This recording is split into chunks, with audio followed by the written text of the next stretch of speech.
Up to the minute, the standings in this division, the AFC East. Dallas earlier today routed Buffalo 44-7. Thus the standings right now, New England and the Jets each 5-3. Winner tonight, undisputed possession of first place in the division. Buffalo is 5-4 and Miami is 2-7. Well, it's a rivalry that's really picked up steam over the past few seasons. And with more on that, let's go down to Michelle Tafoya. Michelle. Well, yeah, Al, the Patriots and Jets both came into the AFL back in 1960. But as you said, the rivalry didn't start to heat up until recently with a series of mostly off-the-field events. Start with 1997, Bill Parcells, after the Super Bowl, leaves New England to coach the Jets. Bill Belichick replaced Parcells in 2000, but resigned after a day to become head coach of the Patriots. In 2001, Drew Bledsoe got knocked out of the game by Jets linebacker Mo Lewis, and the Tom Brady era began. Opening day of 07, the videotape scandal dubbed Spygate. In 09, Rex Ryan arrives in New York and says, "I didn't come here to kiss Bill Belichick's rings." And last season, the 14-2 Patriots went into the playoffs with the #1 seed and were kicked out of the playoffs by the Jets. Well, this week, both teams' local media wanted. They were salivating for some juicy trash talk, but to no avail. They were disappointed. Both teams quietly focused on this game. A couple of injury notes, Al. The Patriots are without starting safety Patrick Chung, and Brodney Poole, another safety for the Jets. He is out as well, Al. All right, thank you, Michelle. And New England's already used 33 different players on defense. Ryan, in his third season here, came from Baltimore. And Belichick, who came over in 2000 after one day as the head coach, as Michelle said, of the New York Jets, now in his 12th season in Foxborough. Touchbacks at this stadium, only 32%. That counts the Giants as well as the Jets. Overall in the league this year, 47%, with the kickoff line moved up to the 35-yard line. And a guy who's averaging 40 yards per return, and we saw him against Baltimore on a Sunday night in October go 107, is Joe McKnight. So McKnight, very dangerous. There's a statistic, a figure called hidden yardage, and that is basically where you start as opposed to where the defense starts or where your opponent starts. And the Jets are very big in that department, thanks mainly to McKnight. Steven Gostkowski to kick off. Huge regular season game, especially so for the New York Jets, who've been playing playoff games on the road and looking to finally play one at home in January. The kickoff is fielded about 4 yards into the end zone by McKnight. And McKnight with another good run back.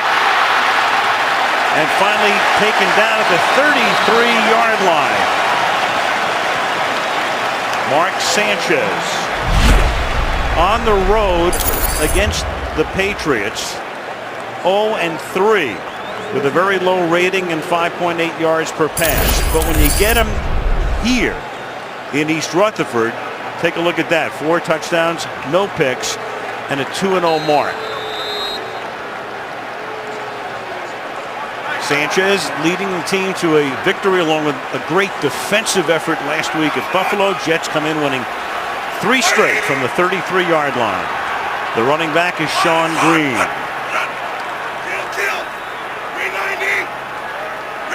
And Sanchez, after going kill, swings one to the right side, and that's caught by Holmes. And they begin with a first down on the first play of the game. Devin McCourty with the coverage on the play. It's a gain of 16 to get it started. Well, almost unbelievably, this is the worst pass defense in all of football, the New England Patriots. And now with injuries really all over the place to this football team, they're going to have to adapt again. They come out in a 34 defense that time. Remember, they have been a 4-3 team almost all year. They come back and adjust back, though, here. Play action, and the pass is caught, and this time it is Burris. And that is another first down. Let's take a look at the New York offense. Mark Sanchez, USC. Sean Green, Iowa. John Connor, Kentucky. Santonio Holmes, the Ohio State University.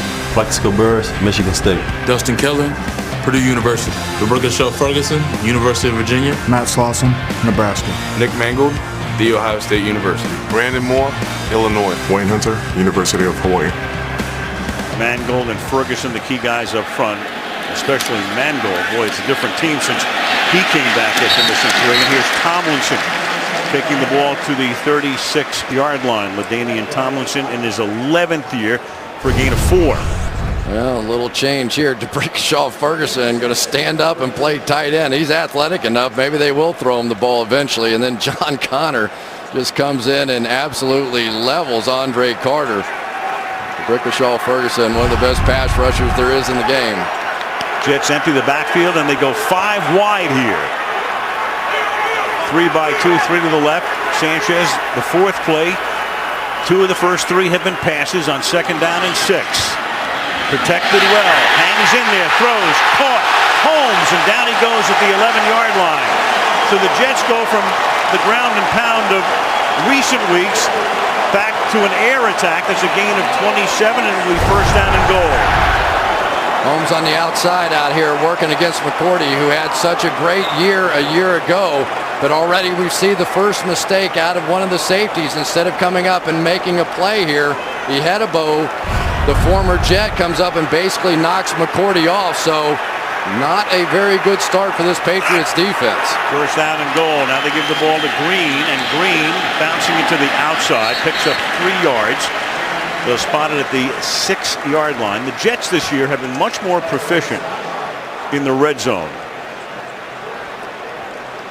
Big improvement there. 2nd down and goal. 6th play of the drive, already 61 yards for Rex Ryan's offense on the opening drive of the game.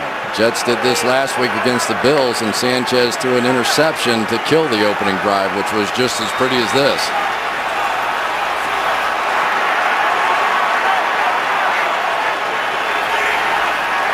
Again, the Jets spreading the Patriots out. Sanchez has to move off the spot, directing traffic, still has time, being chased, and then finally he'll throw that one out of the end zone. Finally, Mark Anderson put some heat on him, but they spread it all out, and Sanchez still had a ton of time, but that time the secondary did its job. 3rd and goal. Really just man-to-man coverage across the board for everybody. There were one man for everybody. LT on the outside running the fade. He was covered up by Tracy White. Dustin Keller inside. He had nowhere to go. Ihedebo had him. So Sanchez bought all the time that he could and just couldn't find anybody. 3rd and goal.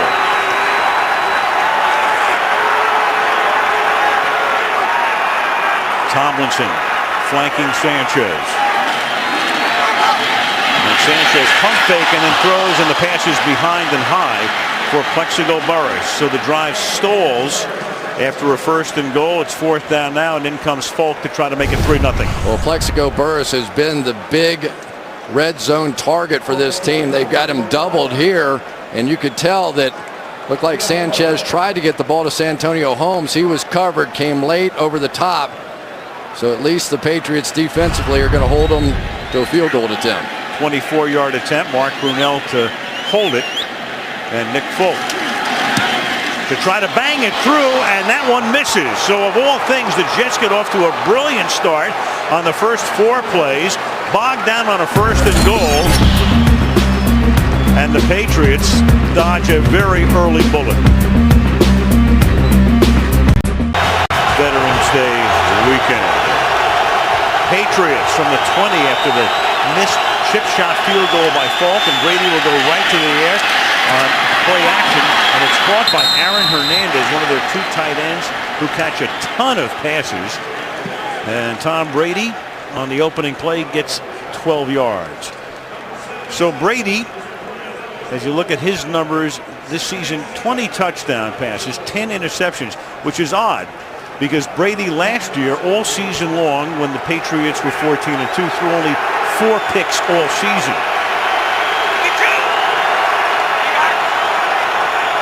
From the 32, and Jarvis Green-Ellis is the running back, and his first carry, and he had a big day when these 2 teams faced each other in Foxborough. Picks up 3. Let's take a look at the Patriot offense. Tom Brady, Michigan. And Jarvis Green-Ellis, Ole Miss. Wes Welker, Texas Tech. Deion Branch, Louisville. Rob Gronkowski, University of Arizona. Aaron Hernandez, Florida. Matt Light, Purdue University. Logan Mankins, Fresno State. Dan Connolly, Southeast Missouri. Brian Waters, the University of North Texas. Sebastian Ballman, University of Houston. And you just saw Waters introducing himself, but there he is, the 12th year man who's had a brilliant stay with Kansas City, is down on the turf. Injury timeout.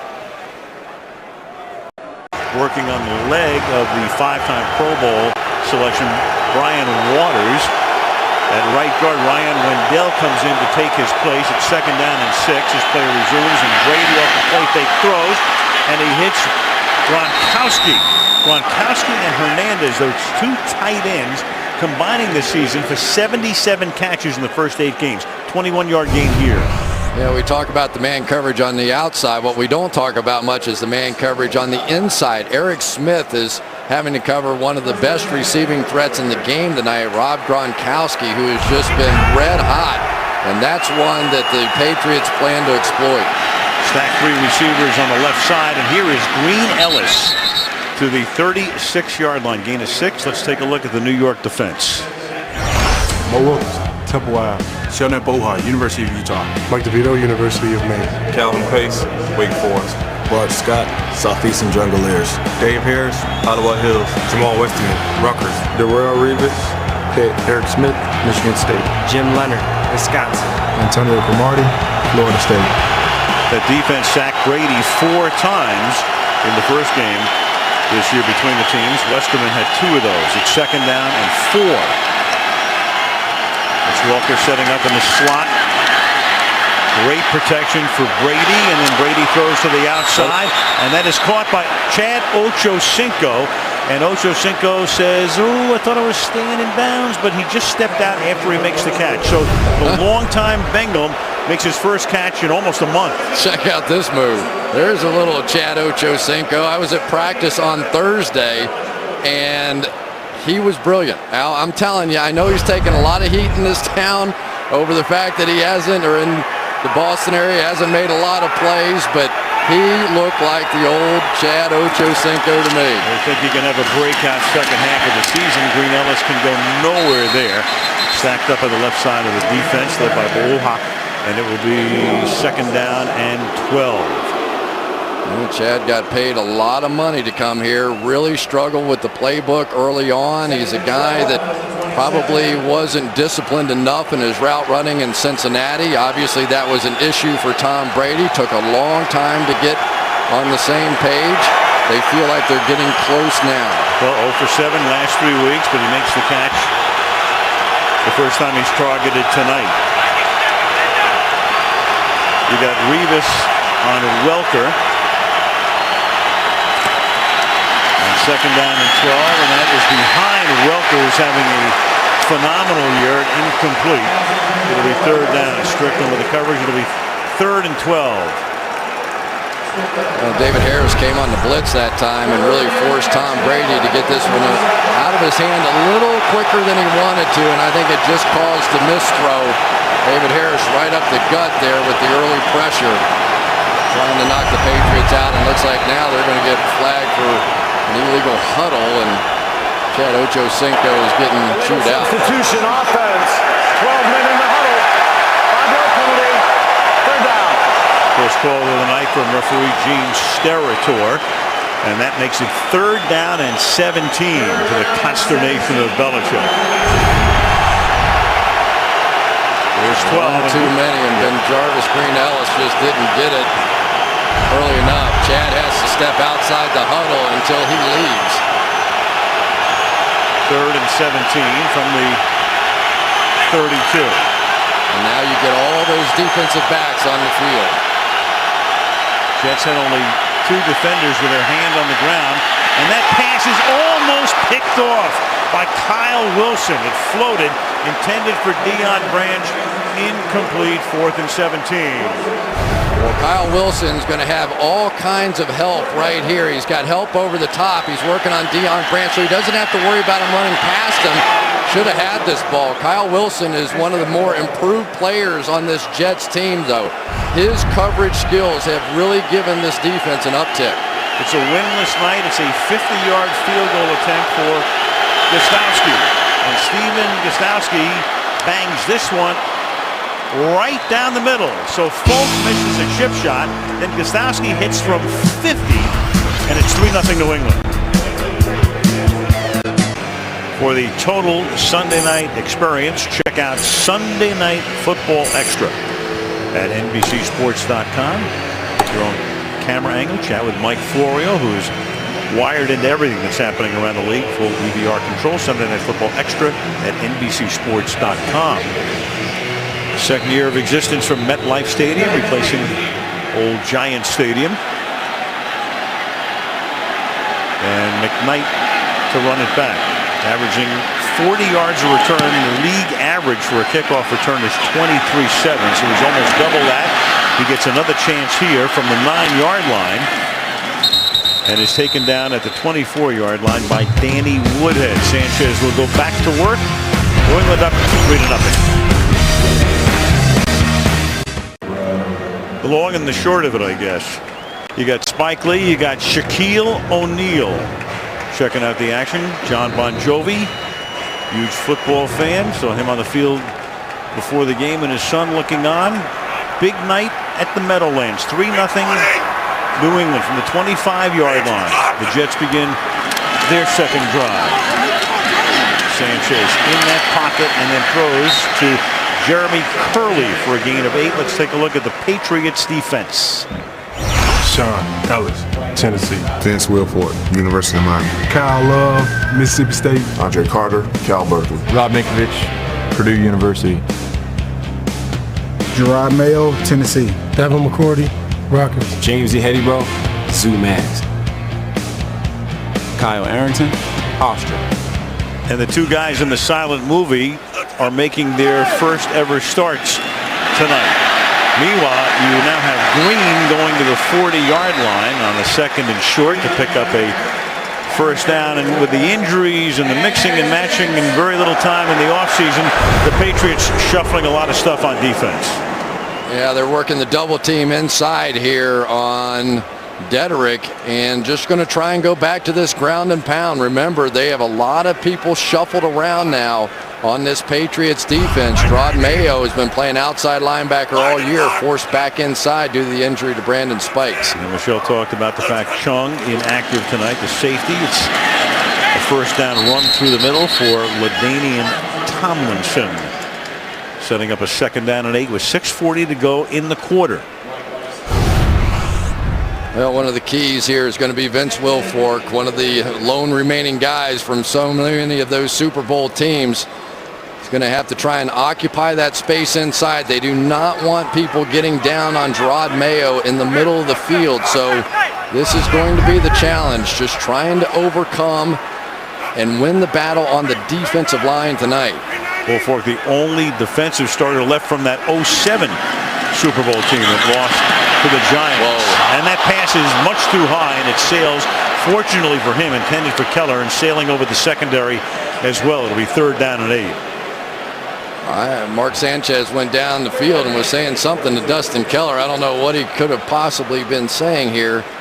Maybe he thought he was going to keep running on the route, and Keller hooked it up. But they are lucky on that one that wasn't intercepted. So far, both quarterbacks have thrown balls that should have been picked off. Third and 8. Sanchez 0 for his last 4.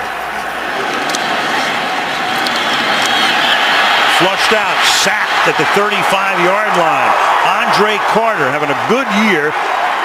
11th year in the league out of the University of California, and Carter gets him from behind to make it 4th down and 15. Andre Carter's been their best pass rusher, and they try and use a tight end here, Matthew Mulligan, to block him. But when Sanchez scrambles out, he loses that step-up magic. Mulligan was trying to move him around the pocket, but Sanchez scrambled backwards and it cost him. TJ Conley is the punter. Julian Edelman is the return man, and that one will go out of bounds. And Tom Brady will go to work as they mark it off at the 26-yard line. 5.5 to go in the quarter. 3-0 Pats.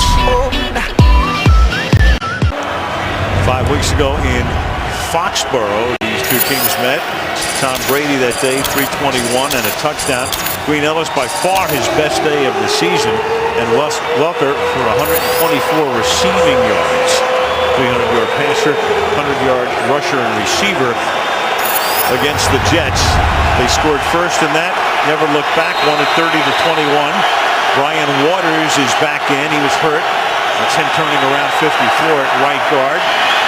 Hurt in the last series, but back in, and the handoff goes to Stephen Ridley, who's a rookie out of LSU. They drafted him in the third round. Buha gets saluted by the crowd, makes the stop. Yeah, Sione Buha is a guy that, I don't think many people know that much about this guy, but he plops himself down over the nose and nobody's moving him. He is just a huge guy in there, and every time I put on the tape, he's a little better.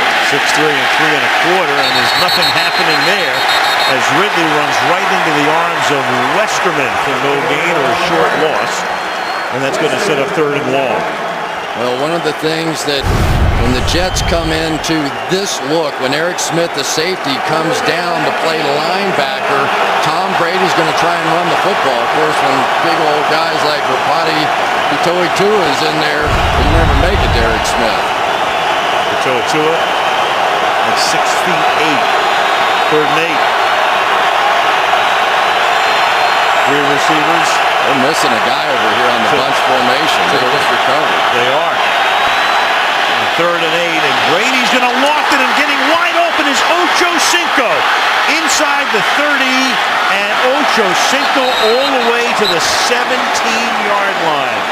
Well, the buzz around Foxborough internally this week was that Ocho Cinco was ready to become a factor. His second catch of the game, 53 yards. Well, this is a mistake here. They've got three receivers over here and only two defensive backs in man coverage. And one of the hard parts of that bunch is you have three guys releasing in different ways, and because Revis was forced to direct traffic and get his guy across the field, they simply lost track of where Ocho Cinco was. More yardage on one play than he's had in any single game this season. First down at the 18. With the handoff inside goes to Ridley. Nothing happening there. Pace with the tackle. Second down and 10. It's interesting talking to Darrelle Revis, and basically he was saying Tom Brady is so good. If you make a mistake, he is going to make you pay a heavy price for it. It's exactly what happened there. They foul up the coverage. Pretty simple. Just simply have a defensive back on the wrong side of the field. And you'll see Tom Brady knows right now there is an issue, and he burns him. Taking a play off page 2 is Brady on second down and 10. And Brady throws, and it's tipped and incomplete.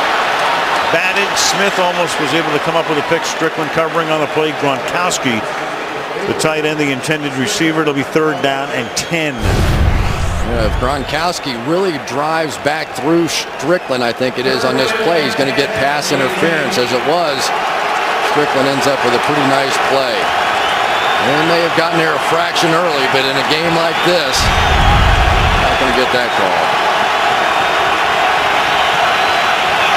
14 touchdowns in the red zone, those two guys, over the last year and a half. And Brady, and that one is incomplete. Woodhead had to spin around, and the X-Jet was there, had to step on Strickland, but the pass not there. Fourth down. Boy, another blown opportunity here for Tom Brady. Lined up in the backfield, going to run this, but the flat basically holds the underneath coverage. There was an opening. That should have been a touchdown, and they just simply missed it. Now Gostowski, this will be a 36-yard attempt.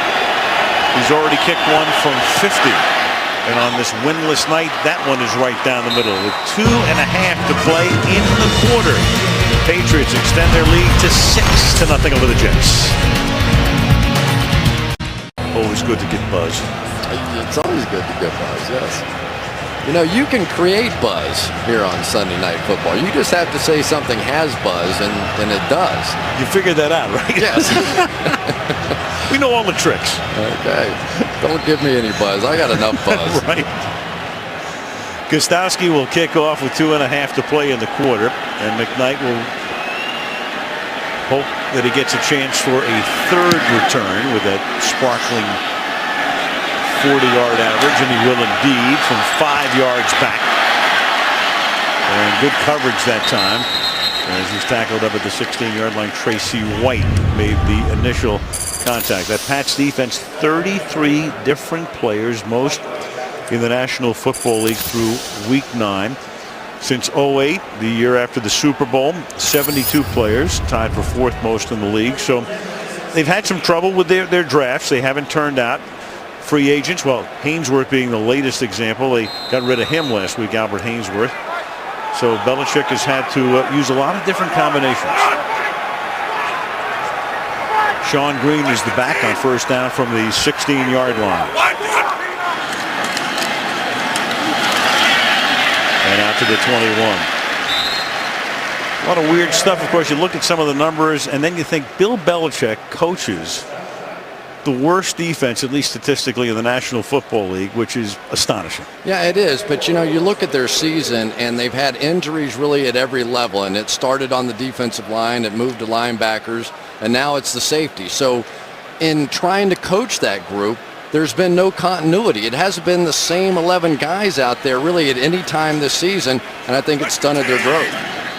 Most of the criticism has been directed to the back end, the defensive backs. And this will be a first down as Sean Green takes it up to the 30. By the way, worst defense means that you give up the most yardage per game.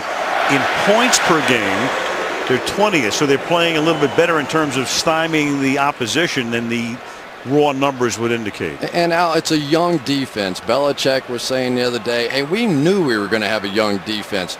So we're trying not to give up the big plays. We're trying to wait on the offense to make a mistake. And really, so far, the Jets have obliged. Connor the fullback, and Green is the tailback.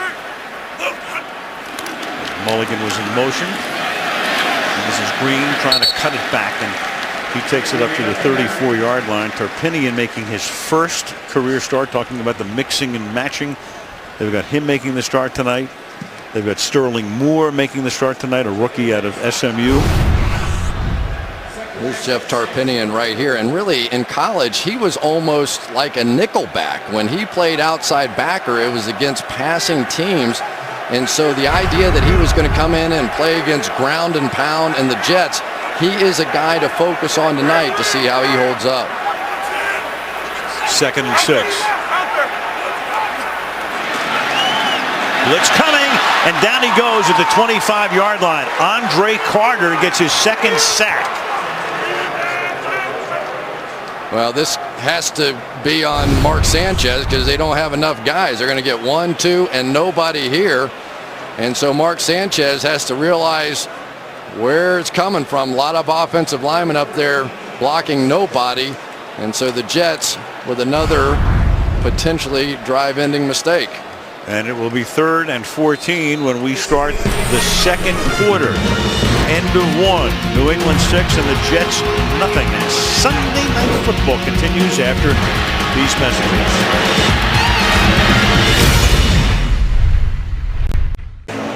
Aerial coverage tonight being brought to you by Geico. Spectacular shot of the Freedom Tower under construction at the site of the World Trade Center and the Memorial in Lower Manhattan. 2nd quarter, Al Michaels, Chris Collinsworth, and Michelle Tafoya at the Meadowlands. It's 3rd and 14 for the Jets at their own 26-yard line. 6-0 Patriots in the battle for first in the AFC East.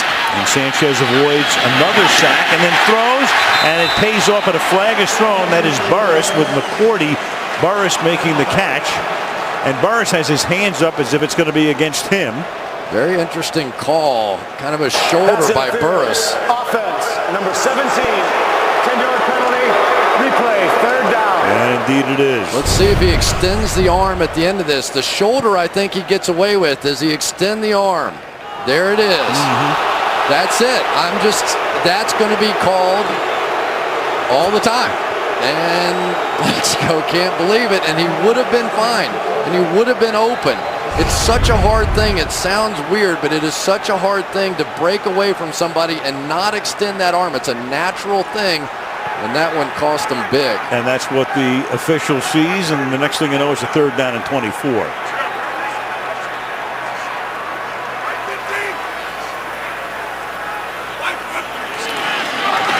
And they're going to run the ball, and on the ground, picking up about 6 will be LaDainian Tomlinson. So the Jets got off to a good hot start on that first drive tonight. Then Folk missed the chip shot field goal. Patriots defense has stiffened since, and New England's going to get the ball back. It's almost the exact same game that we saw last week against Buffalo. They go flying down the field on the opening drive, throw the interception, and don't get anything else going in the first half, come right back and look the same way tonight. And they had a very big second half to win it 27-11. Edelman is back to field Conley's kick from the 23-yard line. And Edelman takes it back out to the 39-yard line. So Welker coming out. Wes Welker having a tremendous season. Those numbers, as you take a look at them, remember they're halfway through their season. That's 8 games. So he's on a pace to catch 132 and gain nearly 2,000 receiving yards, which would break Jerry Rice's single season record. Now, when you start mentioning Jerry Rice and all-time records, that's impressive. Wes Welker in this game, we've already seen it a little bit going against Darrelle Revis. About as good a matchup as we can put on television. And a timeout taken by the Jets. They had too many guys on the field. Always good to have a couple of guys who know what they're talking about the other team. Sean Ellis and James Ahedebo both played with the Jets, and I'm sure they issued a few recommendations to Mr. Brady this week.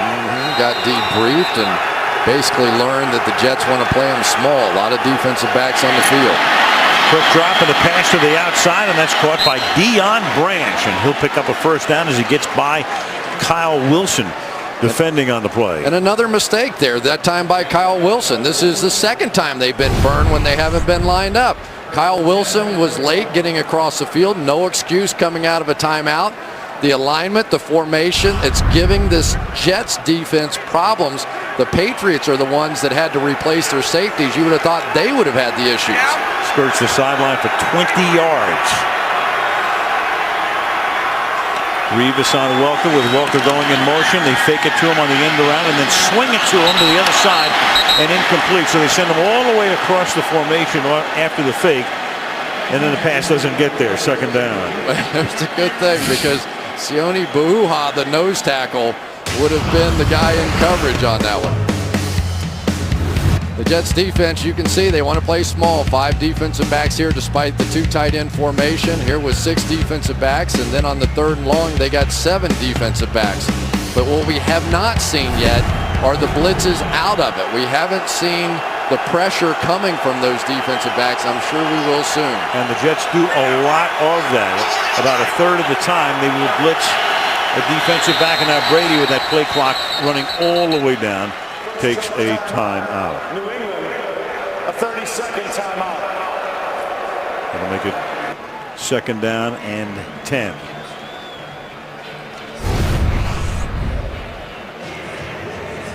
Tom Brady with one glance there at the play clock finally figures out just didn't have the time. First half not as deadly as burning those timeouts in the second half, but there's a guy that's been a key. Nick Mangold just having a tremendous year. I make the argument he's the MVP because when he was gone those couple of games, and even when he came back for the first Patriots game and was so gimpy with that ankle, this offense didn't look anything like the New York Jets offense. He comes back, they reestablish the running game, start winning games. Well, Rex Ryan said it perfectly. He said Mangold made the Pro Bowl by not playing for 3 weeks. You should show how valuable he was. Now here comes the blitz up the middle, and they pick it up, and Brady swings it incomplete for Deion Branch, who was the Super Bowl 39 MVP. It'll be 3rd down. Bart Scott blitzing that time. Yeah, Bart Scott's going to come right here, and it's going to be picked up beautifully. But one of the things about the Patriots spread offense, they basically keep Bart Scott off the field because they have to bring in all those defensive backs. Bart Scott not really a cover guy at this point in his career, so now here he is on the sideline. 3rd and 10.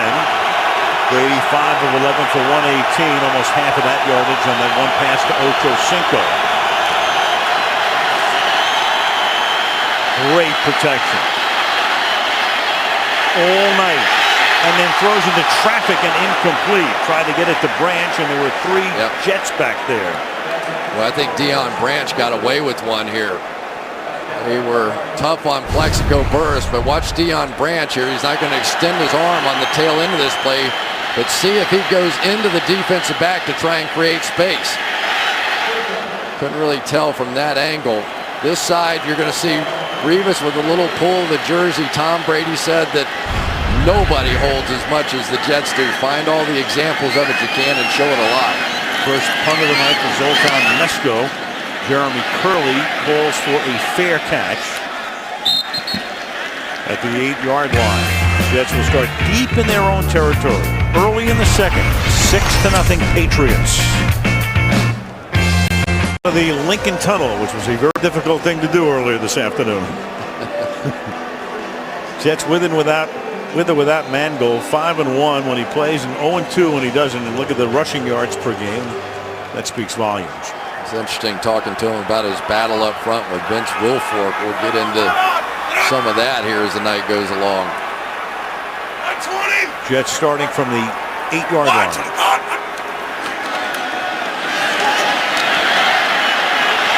Play action, throw it underneath to Green, and he'll get 7 yards. Tackled there by Tarpinian. It'll be 2nd down and 3. You know what's really interesting about the Jets this year is they really have not been throwing deep very much at all. A season ago, it was a part of this offense, but this year we just have not seen it as much. And you would think that with Santonio Holmes that they would, but just 4 attempts to receivers 30 yards down the field and no completions, yet to hit a big play on a ball down the field. And Burris as well. 2nd down and 3. Sanchez throws, and then is snatched out of the air by Burris at the 35-yard line. Great catch. Boy, this is just what makes him good. I mean, let's just say what it is. This is who he is now. He's not going to beat you deep, but he's long, he's rangy, and he likes it up high. And when he gets his hands away from the ball, there's really just nobody in the game that catches it better than he does. And he's been working the middle, and they were hot a week ago, completing 5 balls. They talk about his huge catch radius, and that was even extending that radius. On 1st down, nice hole over the right side for Sean Green.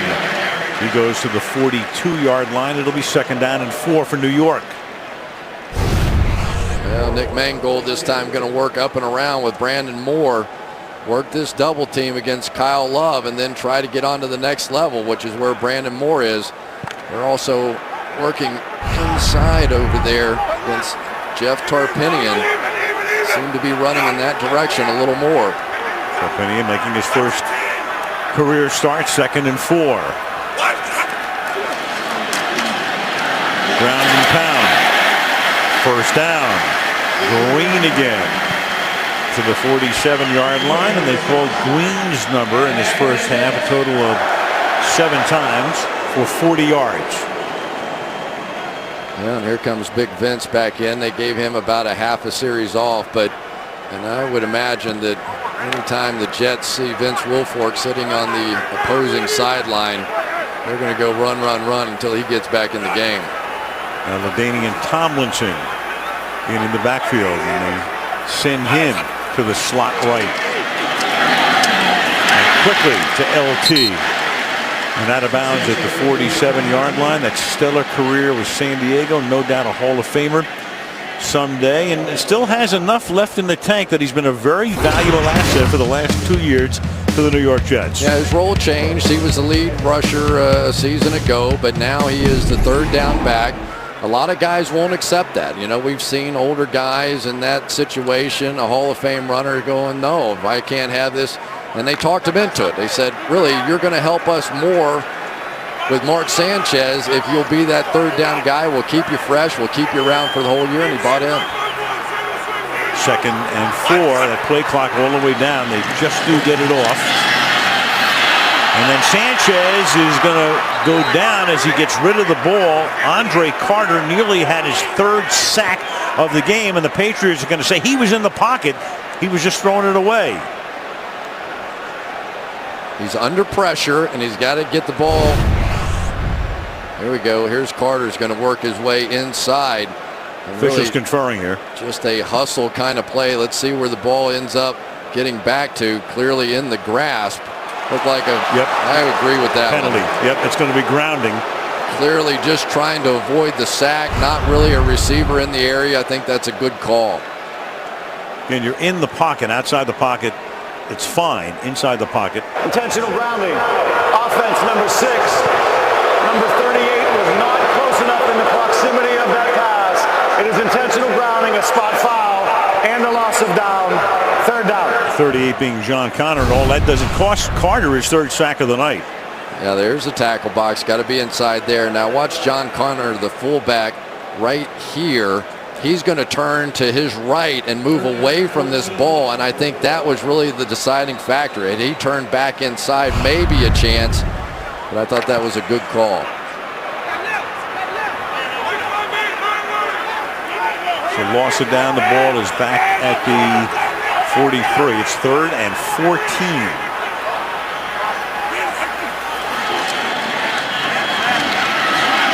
Sanchez feels the pressure, and then again from behind. This time it's Mark Anderson, who had a lot of sacks early in his career when he was with the Chicago Bears, who's able to knock him down. Well, they keep trying to block with Matthew Mulligan on the outside against these defensive ends. And Mark Anderson and Andre Carter have been doing the job. But really, that's a coverage sack. I mean, Sanchez steps up. There was nowhere to throw the football. And this Patriots defense is just having a great night so far. Bad kick, and officially not a sack because Sanchez had passed the line of scrimmage.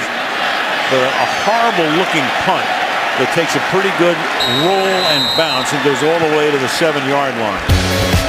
So Brady and the Patriots are deep in their own territory with a 6-0 advantage. Woody Johnson, owner of the Jets, Donald Trump, no doubt discussing golf, and Robert Kraft, the chairman, CEO of the New England Patriots, is so instrumental in getting that labor deal done so that the season began on time. Fireman Ed trying to get the crowd going. 6-0 New England. First down from the 7-yard line. The pass is caught on the outside by Gronkowski, his 2nd catch. Well, here's the matchup we've been talking about, the best against the best, and Revis telling us he really feels like Welker is the best slot receiver in the game, but so far it's been Revis winning the decision in this one. Welker has been a non-factor. Remember, this is the guy leading almost all receiving categories and on pace to break Jerry Rice's record, but tonight lost on Revis Island. 2nd down and 5. And that matchup is at the bottom of the screen. Brady changing up. Play clock to 2. On the ground to Green Ellis. And a flag is thrown for the moment of 1st down. Pending the call. Change territory, becoming a Sunday night regular. He's a good one, too. Holding. Offense. Penalty is half the distance to the goal. Replay, 2nd down. I couldn't tell if they called it on Logan Mankins. He sort of got his guy and turned him. And they didn't. Let's look right here. I really didn't see anything else. Maybe Gronkowski down the field may have gotten a jersey pull against Eric Smith. Didn't give us a number on that one. Back to the 6 we go. Meanwhile, Kevin Falk, 13th year in the league, was hurt last year, came back a couple of weeks ago. He is in the game, and this is Falk with the ball. And a very valuable Patriot through the years, up to the 7-yard line. Wilkerson, the #1 draft choice out of Temple, making the stop. 3rd and 10. Yeah, Muhammad Wilkerson is doing his job inside. They're trying to run this thing. And Eric Smith right there, the safety, but they can't get to him. That's about the 2nd or 3rd time tonight. They've tried to run it at Smith, but these big defensive linemen are taking over for the Jets. They're having a huge night so far. The Patriots spreading the field. 2 to the left and 3 to the right. Four-man rush, corner blitz. Brady gets it away. He's going to be short of the first down. Hernandez makes the catch at the 13-yard line. We talked about the fact they love to blitz defensive backs, the corners. They do it about a third of the time, and that time it's Strickland who came in and forced the issue. Fourth down. And Brady knew what he was getting there, but he's pretty fortunate. Forced him to throw it hot. They had the trap defense on the outside with a corner waiting, but Brady got it in there quickly enough to not throw the interception. Jeremy Curley, the rookie from TCU, Mesco's punt. Curley fields at the 46-yard line, and right there with a flag thrown is Matthew Slater to make the tackle with a flag.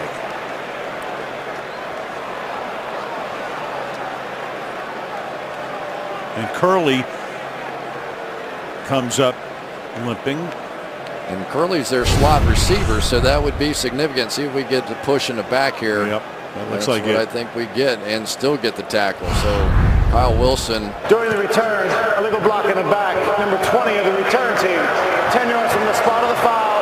First down, New York Jets. Timeout. Kyle Wilson. Usually you want to push him away from the return. You would think.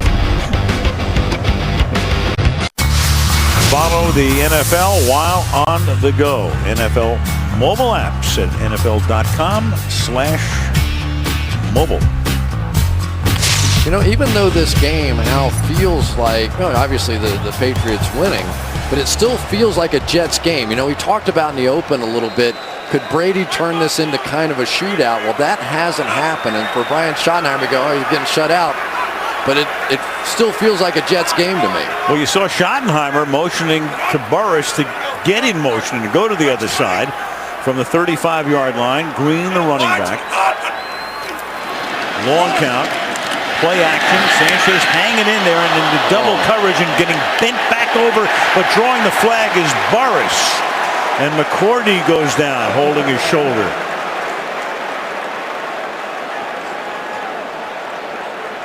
So they target Plaxico. The pass is broken up, and then McCourty is down. Well, the two Patriot players look like they hit each other. Unnecessary roughness defense. Number 29 hit on a defenseless receiver. 15 yards. Automatic first down. And that's the rookie safety Sterling Moore getting the start tonight in place of Chung. Well, let's take a look at this and see who hits whom here. Can't really see, but McCourty's the one that's going to take the biggest shot. And there was helmet to helmet, but I think it was Moore hitting McCourty. Yep. Got more. It is helmet to helmet, but it's and Patriot to Patriot. Burris gets knocked backwards, and they heard the collision of the helmets. And I'm sure everybody involved is probably thinking, yeah, there was definitely helmet to helmet. I heard it, but I'm not sure it was Patriot on Jet helmet to helmet. Exactly. That's a good point, because you hear it. You see three heads coming together. You figure it's one guy on defense hitting the offensive guy. Meanwhile, McCourty will have to be out for at least one play, and Molden will come in. He got a little bit of Burris's, but a lot of McCourty's. And again, he's ruled a defenseless player at the moment, and Burris is lucky he didn't get hurt. Remember, Burris has had a back issue of recent times, and that's not going to help it at all. That's either. a good point. He's had to miss practice and got bent backwards, but we can all have our own opinion on that one. I'm not sure that the helmet-to-helmet contact ever reached Plexico Burris on that one. I'm sure he'll tell me it did, but so he feels like he's 1-1 at this point. He got one for pushing off and may have caught a break on that one. But this is this Patriots defense cannot afford to lose another defensive back and not another cornerback in particular. Antoine Molden now comes in. That one cornerback spot. It'll be first down. Those are the ball at the 50-yard line. Put Molden on Burris right off the bat. Keep it on the ground. Give the ball to Green. 8th carry for Green tonight. Gain of 3. It'll be second down and 7. And the Jets doing a much better job running the football than are the Patriots. The Patriots at this point in the game have 7 rushes for 11 yards, which is allowing them to stay in that defense. So the Jets are getting done what they want to get done. And remember, typically the second half, the running game tends to take off even a little bit more as defenders get tired. 2nd and 7.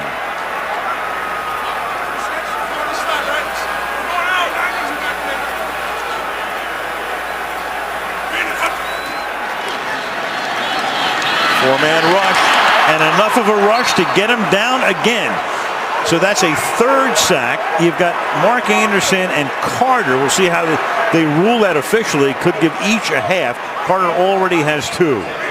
Well, they showed a blitz on both sides this time, but then ends up dropping back out of this thing. So there was solid coverage everywhere. I think Sanchez, who stood there for a long time over the ball, was basically trying to figure out if he was going to audible or not. But right now, these defensive ends for the Patriots are simply winning the battle. They give the sack to Anderson, full sack to him. 3rd down and 16. Again, rushing 4 to the outside. That pass is over the head of Burris, and they had Molden covering him. So they can't take advantage of the penalty of McCourty coming out of the game, and they'll have to punt again. Well, if you get too much pressure, you're going to end up starting to chip on those guys a little bit. Dustin Keller, before he comes out, they were trying to pick on the new guy coming in, Antoine Molden, but he was up to the task that time against Plexico Burris. This will be Conley's 4th punt. Edelman is back. Falk goes back to try to block for him, and a fair catch is called for at the 8-yard line. So again, Brady starts deep in his own territory. Well, Tom Brady's been frustrated with himself. Some of the interceptions that he's thrown, he feels like he's tried to get too fancy. Watch him try and look one way, look off the safety, and then make a blind throw back to Rob Gronkowski on the other side, ends up throwing an interception. He is really trying tonight to focus in on seeing everything that he throws. He wants all these throws out of his repertoire. At this point, 10 interceptions already on the season. Yes, 6 of those have been tipped. But remember, only 4 a season ago and 14 the most he's ever had in his career. And every coach talks about it, and Belichick couldn't have emphasized it any more than they did yesterday in talking about this game. We cannot turn the ball over. 1st down from the 8-yard line. And Brady off the play fake. Flushed out, throws, incomplete, intended for Branch. And you know, Chris, we talked to Brady about it last night. It's easy to say, okay, you can't turn the ball over, but how do you do that? And Brady talked about exactly what you just illustrated, the fact that sometimes he would get almost a little too cute. Look, and then go the other way. And so, you know, it's more conventional tonight. You know, but they really have, after a brilliant start. I mean, it looked like at one time this year the Patriots may set all kinds of passing records. They have cooled a bit as of late, and exactly what the Jets are doing. A lot of this pressure on their wide receivers. Yeah, and Brady wasn't ready for the snap at the 5-yard line. Who has the football? Brady not ready. The snap from Connolly. And who has the ball at the end of the day?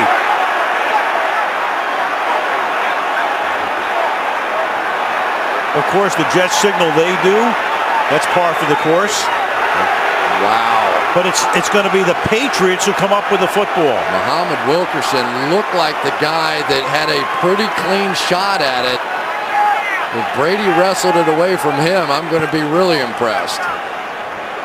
And the key there, you saw the official come in holding up 3 fingers as if to say it's 3rd down. And sure enough, it's Brady at the bottom of that pile. Totally unexpected snap. And luckily, boy, there it was still out there. Could you see it in there? It was still in a scrum kind of situation. And somehow Brady able to pull that thing away from Muhammad Wilkerson. Huge play. So 3rd and 13. Again, Dan Connolly is the center. Copeland, their regular center, hurt on opening night. Connolly had to go over from guard. It's 3rd and 13. They just do get the play off. And Brady nearly gets sacked in the end zone and then flips it away with his other hand. And that's going to be a safety. Jamal Westerman, who had 2 sacks of Brady in the first game in Foxborough, forced it, Tom, not out of the pocket, just throwing it to get rid of the ball. And Steritor right there to say 2 points. Foul occurred in the end zone. The enforcement is a safety. Jamal Westerman is right here, is going to run over Danny Woodhead because Sebastian Vollmer looks outside. He had no reason. Calvin Pace was dropping, and Danny Woodhead weighs about 185 pounds. He had no chance here. And this Jamal Westerman has really come on of late. Has been a guy that has been making plays along with Aaron Maven. And finally, the Jets get on the board with their defense. Yep, Rex says when you become a southpaw, you ain't Tom Brady. So it's like a Red Sox-Yankees score right now. It's 6-2 with 4:44 to go in the half. So Brady, for the moment, saves the day by coming up with the fumble after he didn't anticipate the snap. And then the Jets put the heat on, pick up 2, and they're going to get the ball. You know, just a lot of mistakes here offensively tonight. We've seen the Jets make mistakes. We've seen near interceptions. We've seen missed protections in that case. Sebastian Vollmer stepping out, leaving his smallish back exposed. And it may well come down to that kind of a game. Just who makes the fewest mistakes tonight may well win it. Now a free kick from the 20-yard line. You know, Al, what's interesting is that Jamal Westerman has 3.5 sacks on the year, 3 of those against Tom Brady. Yeah. 2 in Foxborough, and now tonight, and that is the first time that they've gotten to Brady. Even though, you know, the irony is it's a pass attempt for Brady, so Westerman won't get credit in the book for a sack, even though figuratively it might as well be. But the scoring rules do not give him a sack. Look at Steratore. Remember, he was in that scrum when he had to get down at the bottom of that thing, and now he realizes he's bleeding. He's making the All-Madden team for sure. He was digging in there as hard as Tom Brady was. Good kick fielded 16-yard line by McKnight. McKnight swinging to the outside, and McKnight goes down at the 35-yard line. Matthew Slater making the tackle with 4:38 to play in the half. I tell you, this has been a really interesting game so far. We've had a little bit of everything, including referees bleeding out there. But for Wes Welker putting up all those numbers this season, he's been on Revis Island tonight. Sanchez maybe hasn't made the big plays, but hasn't made the big mistake either. And that's a key part of this football game, too. And that's been drilled into him by Rex and the guys on this staff. In the NBA, Steratore would have to come out and change his uniform. Yeah. Tough guy.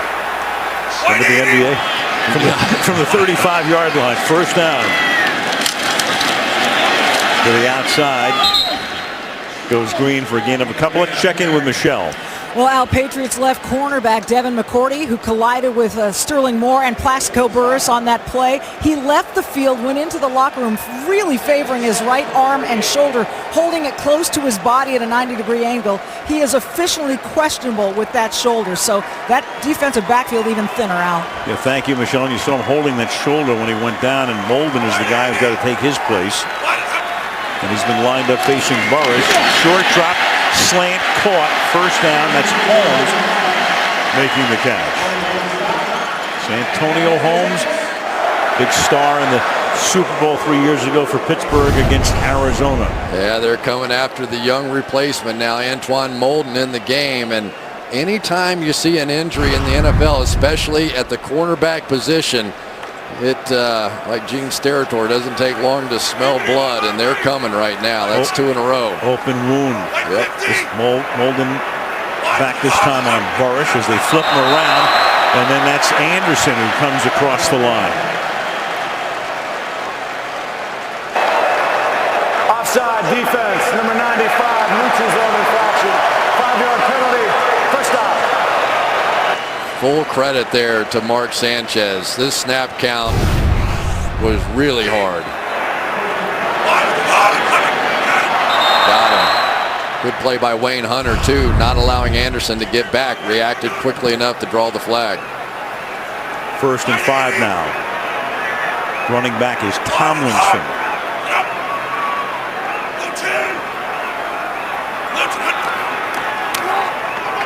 Going to draw with LT. Big gainer through the middle, and LT looking like the old LT to the 31-yard line. 1st down Jets. Gain of 16.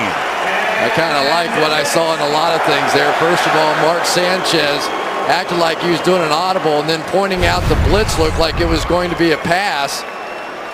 And then coming back with the draw, and I think that was Matt Slauson who really made the key block that time on Dedrick. But you saw Sanchez, he is evolving. He's growing as a quarterback. That was a nice play. From the 32-yard line. Sanchez, who's 8 of 13 for 107, is now 9 of 14, and that's caught by Patrick Turner. First time he calls his number tonight. Turner, third-year man out of USC, picked up on waivers last year from the Dolphins, a gain of 22. And Rex saying, let it go down to the 2-minute warning. That's Turner's first catch of the season. Comes at a pretty opportune time. Sets the Jets up with a 1st down and goal with the score New England 6 and the Jets 2 on Sunday Night Football.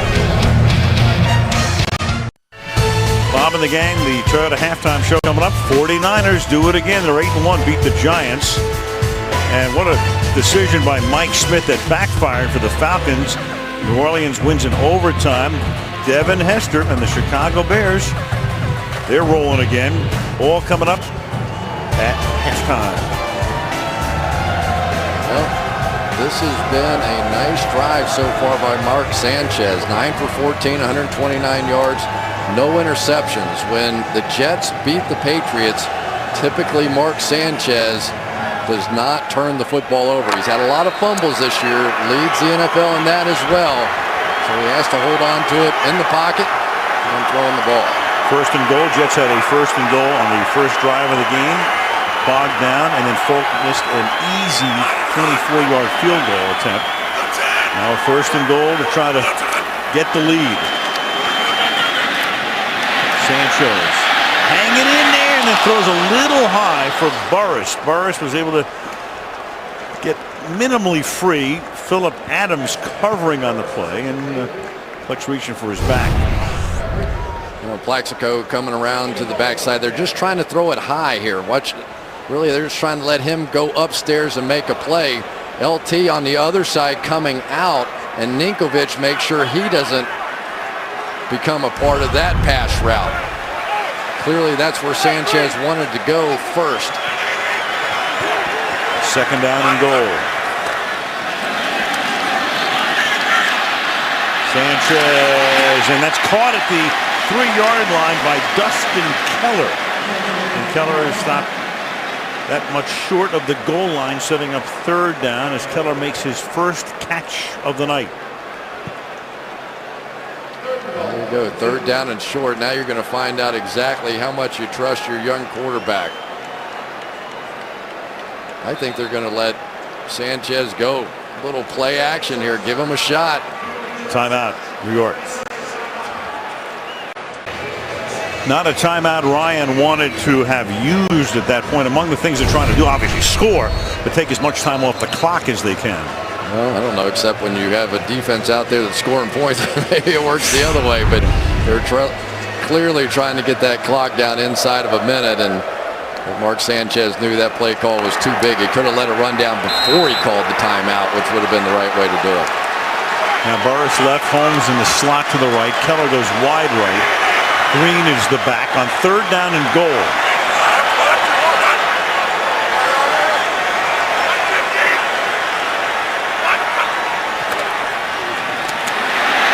And he's going to run it, and Sanchez is able to reach in and score. Touchdown Jets.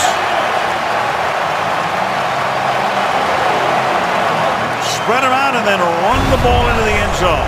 Give a little credit right here to Brandon Moore. He had Vince Wilfork one-on-one. That was going to be the block that decided it just enough. And Mark Sanchez, it's never pretty, it's never fancy, but He is getting the job done, and he does a nice job on this drive. That is the best he has looked all night. Third rushing touchdown this season for the Jets quarterback, Folk, with the point after. And so the Jets have the lead for the first time tonight. They get the safety, then march down the field, and you get the Jets and the Patriots going at it with a lot of shoving and pushing and a flag thrown. And this is significant because if this goes against the Jets and you give Brady that extra 15 yards in a minute 20. Well, you got 3 flags on the field. This could go both ways. I always thought they should just take the first one. You know, it's usually offsetting and doesn't mean anything. It's just a way to break up the fight more than anything. After the play, personal foul. Defense number 75. The 15-yard penalty will be assessed on the kickoff. It will start at the 50-yard line. So it's all Wilfork. I agree with that call. I think that's the right call. Whoever initiates this, what happens afterwards, not really that relevant. Wilfork, I'm sure, still upset. They gave up the touchdown, and it was over him.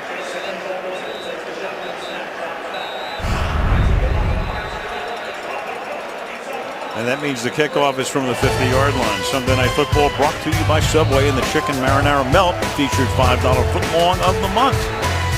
By the Droid Razor, thin is no longer frail, only at Verizon. By Hyundai, if it's fuel efficient and stylish, it's probably a Hyundai. And by Fidelity Investments, turn here. Playoff high school football action nearby yesterday. St. Joseph defeating Bishop R 48-6. Devin McCourty went to St. Joseph, and McCourty, of course, was injured earlier. And we'll have to see about his return in the second half. 9-6, New York. Now you got to watch for an onside kick at this point now, too. You've got it on the 50-yard line. The way your defense is playing, you could take a shot to get the ball back. And the Patriots have 6 guys up there, but instead they'll just settle for the touchback and tell Brady to go to work from the 20-yard line with 80 seconds. I think you do the return team a favor when you do that. I would put that one in play, even if it's down the field bouncing around. That ball can be hard to pick up. I would have taken a little bigger shot at that one. Yeah, good point. I mean, kick it 15, 20 yards. Take your chances. So now the Patriots welcome with no catchers tonight. 66 coming into the game. And almost 1,000 yards receiving this year.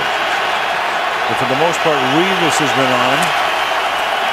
Brady stepping away, stepping up, and then throwing. There's a marker down. Gronkowski makes the catch for the moment, a 12-yard gain. That took 10 seconds, and Sterico will make the call. Initially appears to be against. Well, we'll just hold it. Prior to the pass, holding. Defense number 24. Penalty is declined. Result of the play is a first down. Well, that's Revis. Forget the holding. They'll take the play. We talked about it earlier. They feel like that Revis gets away with more holds than most. Grabbed the top of the jersey there. That time he was caught. From the 32-yard line. Blitz coming. He gets it away, and that's the first catch of the night for Welker.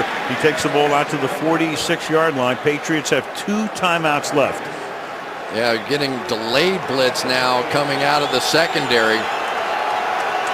A lot of defensive backs out there. You have to keep an eye on all of them. Snap with 50 seconds. And look out, Brady is able to scramble away, throw against the grain, caught by Gronkowski to the 30-yard line, and the ball is loose at the 30-yard line, and the Jets have come up with it. This is going to be very close. It looked to me like the tackle took him to the ground. Contact there. The ball hit the ground, the shoulder. Elbow down. Reviewable only from upstairs. No coaches' challenges in the last 2 minutes. Elbow down, right? And it all boils down, and they're going to review this one upstairs. The whistle blows. Official review here with 38 seconds. Elbow down with possession should end the play. I didn't see any bobbling of that ball as he was going to the ground whatsoever. Now we go back to the timeout that we're going to let the clock run down, the kick, a lot of things starting to come into the discussion right here. I think that is going to be down right there. I do too, because anything with the hand or foot. Right elbow is down, still has possession, loses it as he goes to the ground. Here's Westerman coming with an inside move there. Tom Brady, not a speedster by any means, but the ability to escape that is what set up the big play. We talk about it with Ben Roethlisberger all the time. But you buy a little time. There's the elbow on the ground, ball out. Should be Patriots ball. It should be. It figures to be, because the play is over the second that the elbow touches the ground.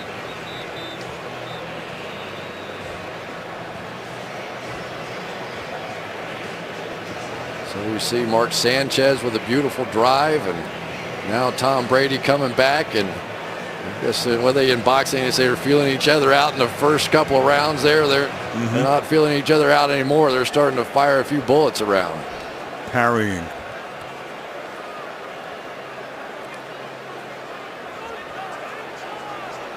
Steratore going over it with Belichick before he tells us.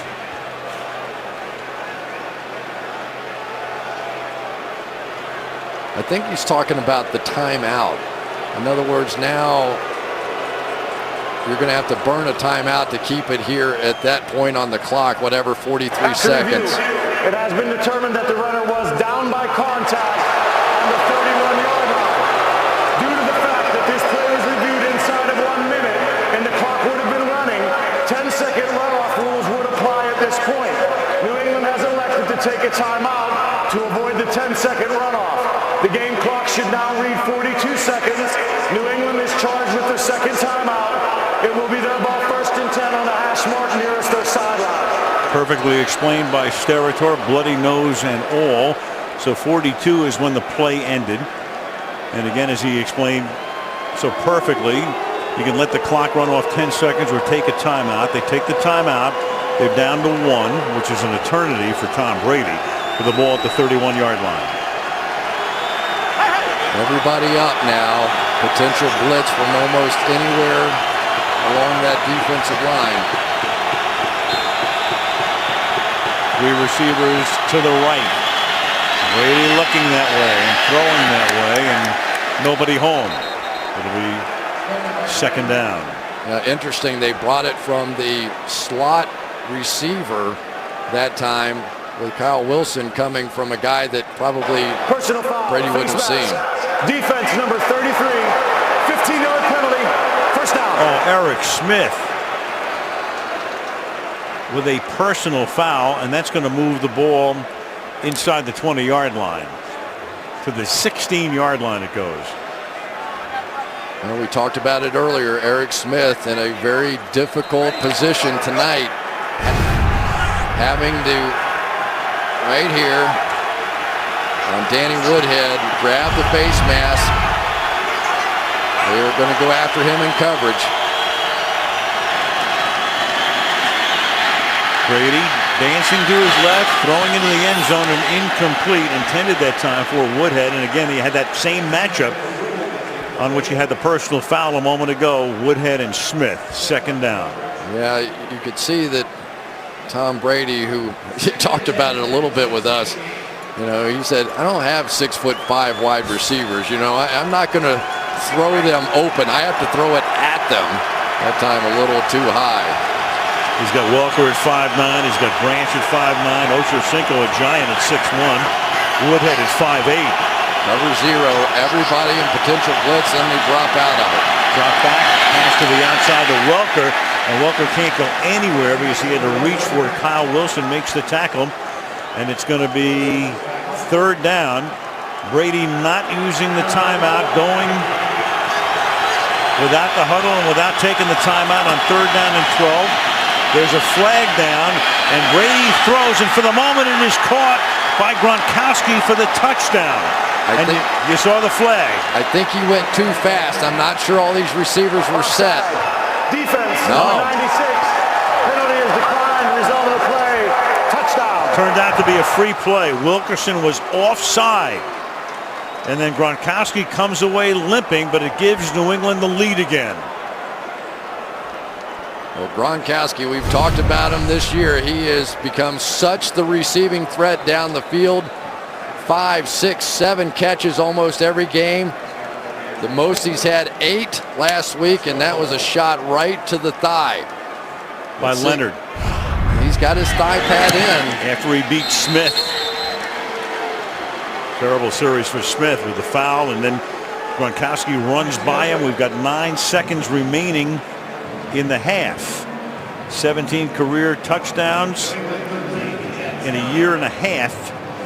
They go 7 plays, 80 yards, and it only takes them 71 seconds.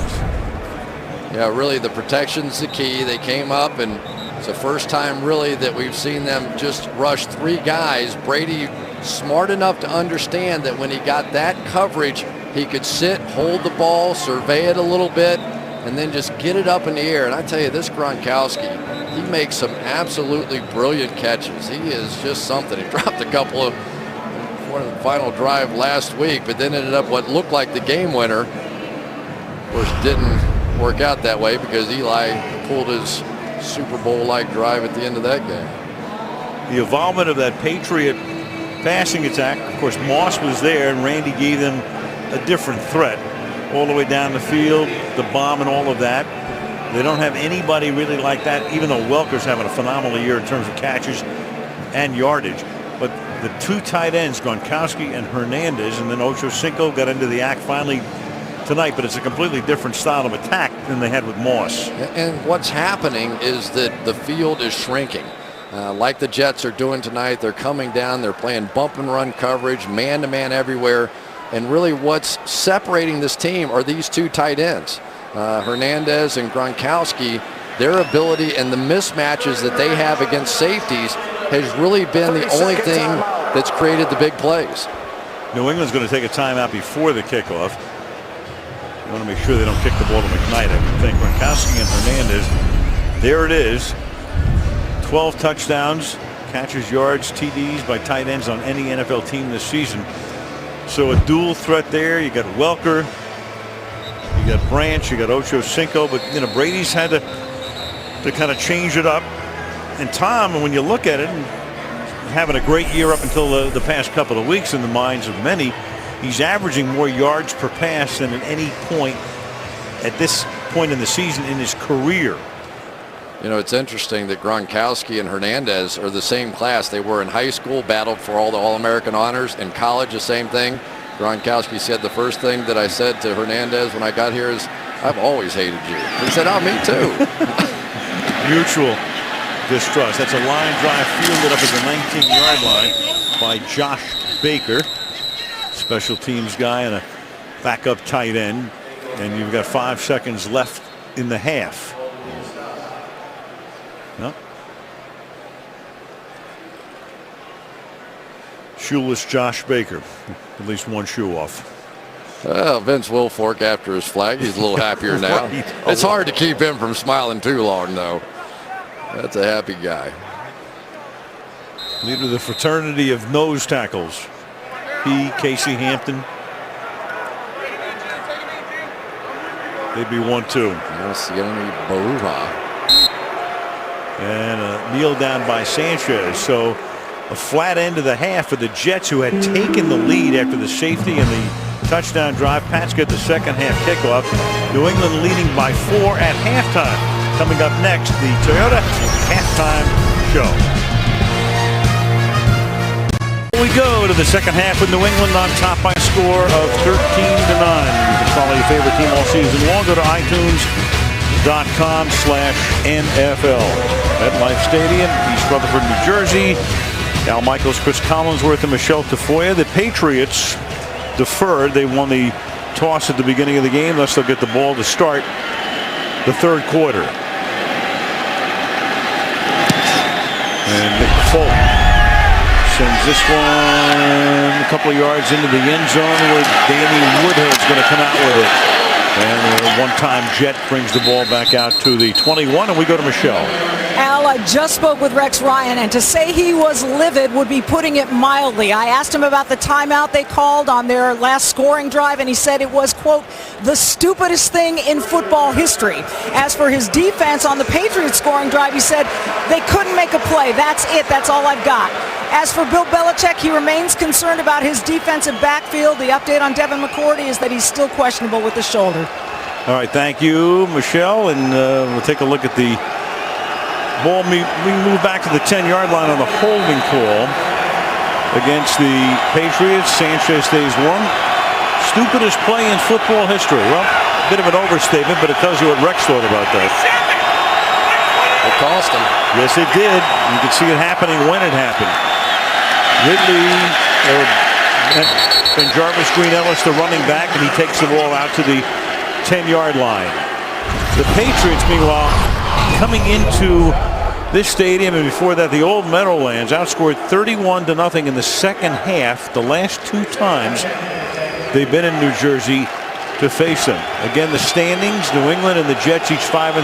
Winner goes into undisputed possession of first place, but you can make a case for a bigger game for the Jets to win, because if New England wins it, they'd be a game in front and will have swept the season series. Second down and 10 from the 10-yard line. And Brady to the 14, and it's a short completion to Branch. 3rd and 6. Talking to Belichick, the one thing that he said he probably respects about Rex Ryan the most is his ability to make those adjustments in the second half. He said you've got things that you think are going to work, and they do, but then he adjusts, then you got to go somewhere else. Yeah, the left tackle's shoulder is hurt. He's actually playing on the right side, and he is down for the moment. David Harris was the injured Jet, so he has to come off, at least for the moment, to work on his left lower leg. Josh Mongat takes his spot in the lineup, and it's 3rd down and 7 for New England now with the ball at the 13-yard line. Jets blitzing.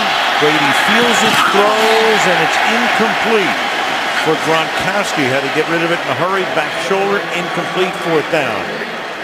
Just a play you got to hit. I mean, these are two top guys. You got a receiver with a lot of arm span, come with the blitz. Brady sees it's going to get it out to the back shoulder. It's a pretty easy pitch and catch, and they don't make the play on a big 3rd down. Zoltan Mesko standing in the end zone. Jim Leonard is back to run it back for the Jets, and this is a booming punt taken to the 34, and Leonard brings the ball back to the 45-yard line, a 54-yard boot.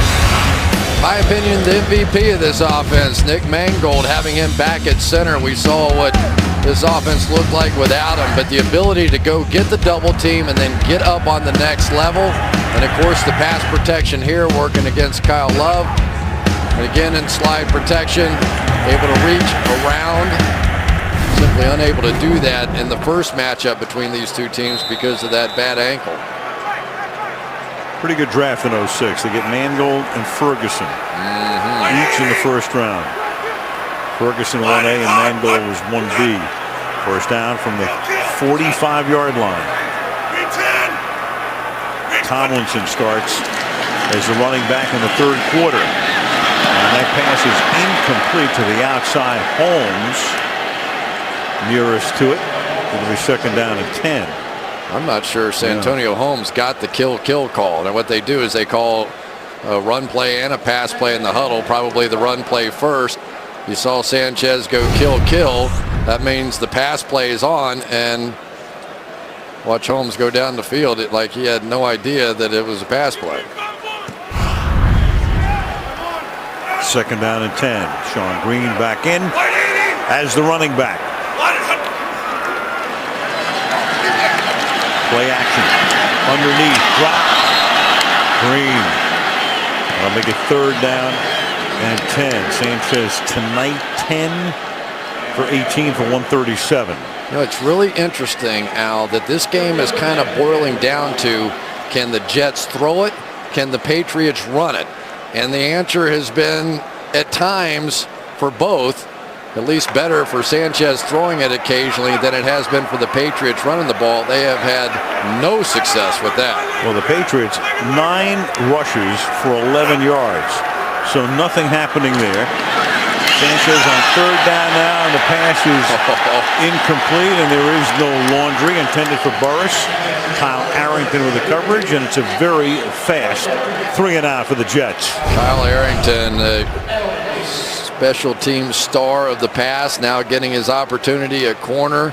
There's right about the 5-yard area, the collision. Burris wants to play physical.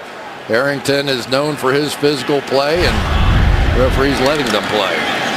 5 interceptions for Arrington, tied for the league lead.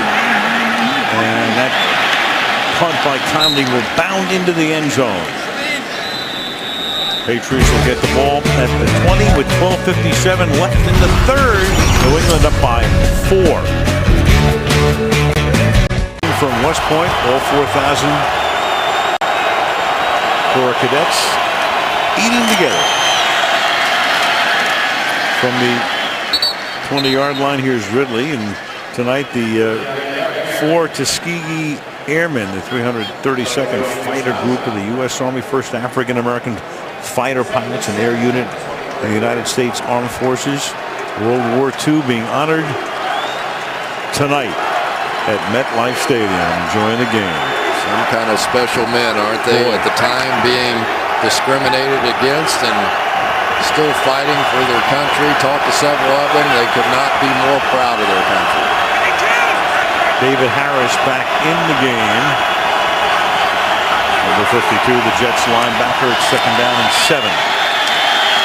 And Brady throws a one-hopper that is incomplete. And then Hernandez says, what in the world is that, Wilson? Knock it off. 3rd down. Well, we had a little bit of everything there. We had a tackle playing tight end who went in motion, a tight end playing fullback.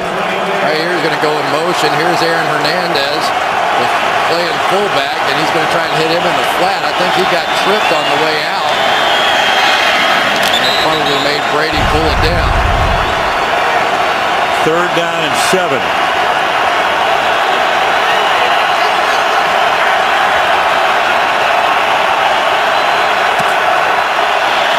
Blitzing again, outside, caught Woodhead, and he gets hog-tied by Harris before he can get to the 30-yard line. Comes up a yard short of the 1st down, 4th and 1.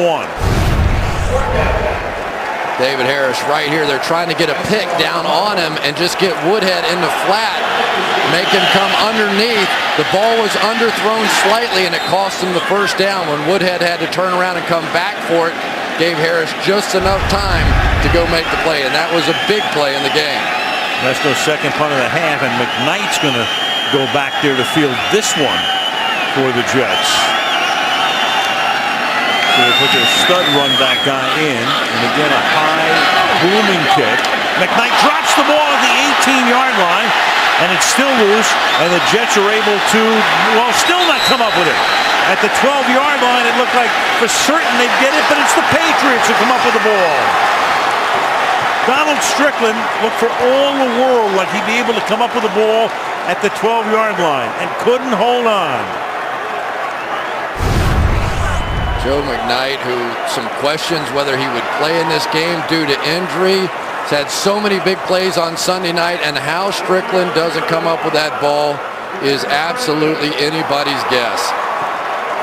Nico Kudavides, who was just re-signed and is playing on special teams, comes up with it.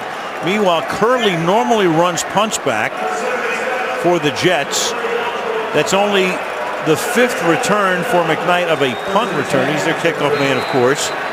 Couldn't hold on. Strickland can't hold on. Kudavides comes up with the ball, and Brady's in business at the 13-yard line. And swinging it to the outside goes the rookie Ridley, and Harris makes sure he doesn't go anywhere. 2nd down. Well, you're starting to see a little bit of why David Harris is the best linebacker in the game, and or one of the best. Watch Joe McKnight here looking up And when the eyes are looking down the field and not at the football, that's what happens. Watch him look down to see where the defenders are. Never saw the ball hit his hands. Gave it up. 2nd and 11.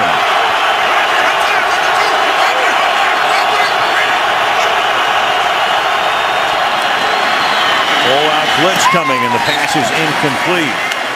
Brady forced to throw it to Gronkowski in a hurry. Jets coming hard through the middle, 3rd down and 11. Tom Brady wanted Gronkowski to stop on that route.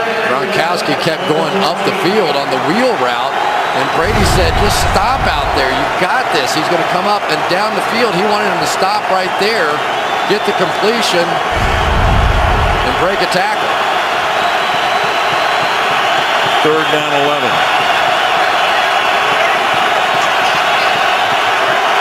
Split Gronkowski to the left. 3 receivers to the right. Brady under pressure. Avoids the sack. Still dancing.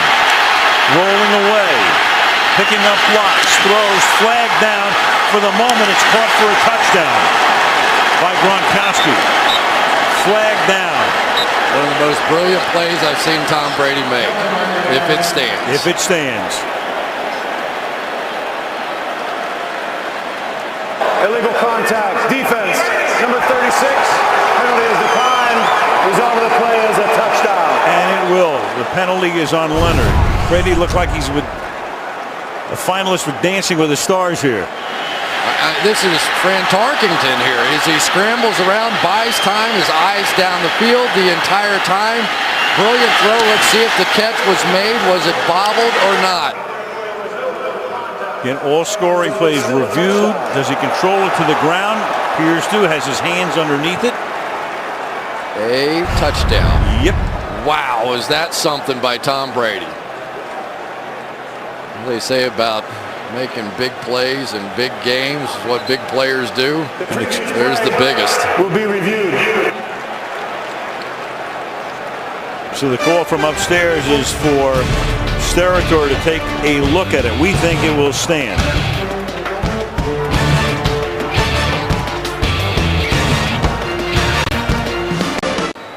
So as we come back, as we left you, Gronkowski appears to have control, but he did step out of bounds, and he can't be reestablished and be the first guy to touch the ball, so they're going to probably overturn it because of that. But after review, it has been determined that number 87 was out of bounds, returned inbounds, was first to touch the pass. Therefore, the foul for illegal touching will be enforced. It will be New England's ball, 3rd down and 16. The ball will be placed at the 19-yard line, the hash mark nearest New England's bench. 3rd down and 19. All right, but what happened to the other foul? Right. You have Gronkowski. First things first here. You've got Gronkowski out of bounds, and you cannot come back in and be the first to touch the ball. Now the officials, there was also a penalty on the play on Leonard. There it is. So the penalty, you would think, would supersede the 3rd down, and that's why they're now coming back. Well, Steratore is looking over to the sideline, putting the down marker back at the 19-yard line, and it's 3rd down and 16.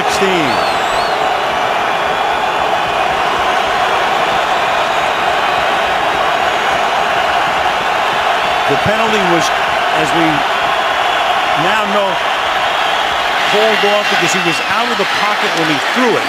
So here you have Welker making the catch. For the moment, it looked like it should be 1st down and goal because of the penalty, but the penalty was then waved off because Brady was determined not to be out of the pocket. So you had a million things going on. At the end of the day, you're going to have a field goal attempt here on 4th down. So basically, once the quarterback leaves the pocket, illegal contacts are off at that point. You can then get physical with the wide receivers. So the flag would have been picked up under any circumstance. Meanwhile, a 27-yard field goal attempt for Gostowski is good. Crazy sequence. All starting with the McKnight fumble, recovered, by New England. It appeared that they had a touchdown. The question appeared to be whether Gronkowski had control of it or not, which we think he did. But the whole question, as Brady extends the play, was Gronkowski had stepped out of bounds, is the first guy to touch it when it comes back. Flag gets picked up, and they wind up settling for 3. It was close whether he left that pocket or not. Yes, it was. He was scrambling around. He may have gone outside that pocket, but it was close. It was definitely debatable. So you see, that's the penalty. So if the penalty would have stood, take a look again. They say he was out of the pocket. Ooh. Well, is he or isn't he? Going to slide a little bit. But very close. It was close. Very close. Goes out, comes back in. Wow.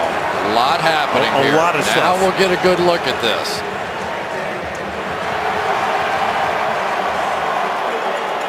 Whoa. Yeah. Those are good eyes by the officials. If they could see that was out of the pocket. Right. Good eyes. And once you step out, you're out, even though you step back in. So, a ton of stuff going on. That is some play right there. That's about as much as I've ever seen on one play. You get a couple of aspirin? 16-9. Meanwhile, McKnight is a yard in and juggles it. And that's going to turn out to be a little bit of a blessing for him, because he's forced out of bounds at the 40-yard line by the kicker, Gostowski. 9:49 remaining in the third. Mark Sanchez, one thing about him, like a running back who gets stronger as the game goes on, he gets better as the game goes on. Through week 9, as you can see, quarter by quarter, his rating gets better. And 100 is, we know it's imperfect, but means he's played well in the fourth quarter, basically. He has. He did last week, and it was the difference. From the 40-yard line on first down. Gain of 3 here for Sean Green. I'll tell you have to give some of these linebackers some credit for the New England Patriots. They are hanging in there. Gerard Mayo has been playing outside linebacker, got moved to inside linebacker. Jeff Tarpinian has never started a game. Ninkovich has been a solid force in there tonight. They're hanging in, which is about as good as you can do when they've shuffled the way that they have here tonight. 2nd and 6.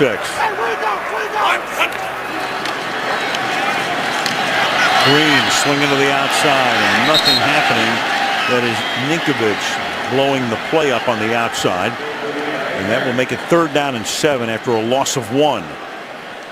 And he's been doing this for the most part tonight, setting a hard edge out here and getting just enough of these ball carriers. So now they're setting up another 3rd and long.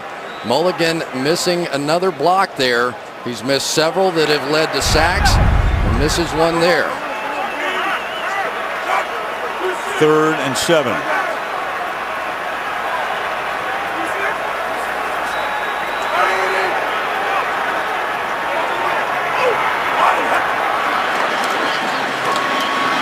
Sanchez with time throws. That's caught by Curley, and he's inside the Patriots 40. Tackled by Phillip Adams. First down, Jets.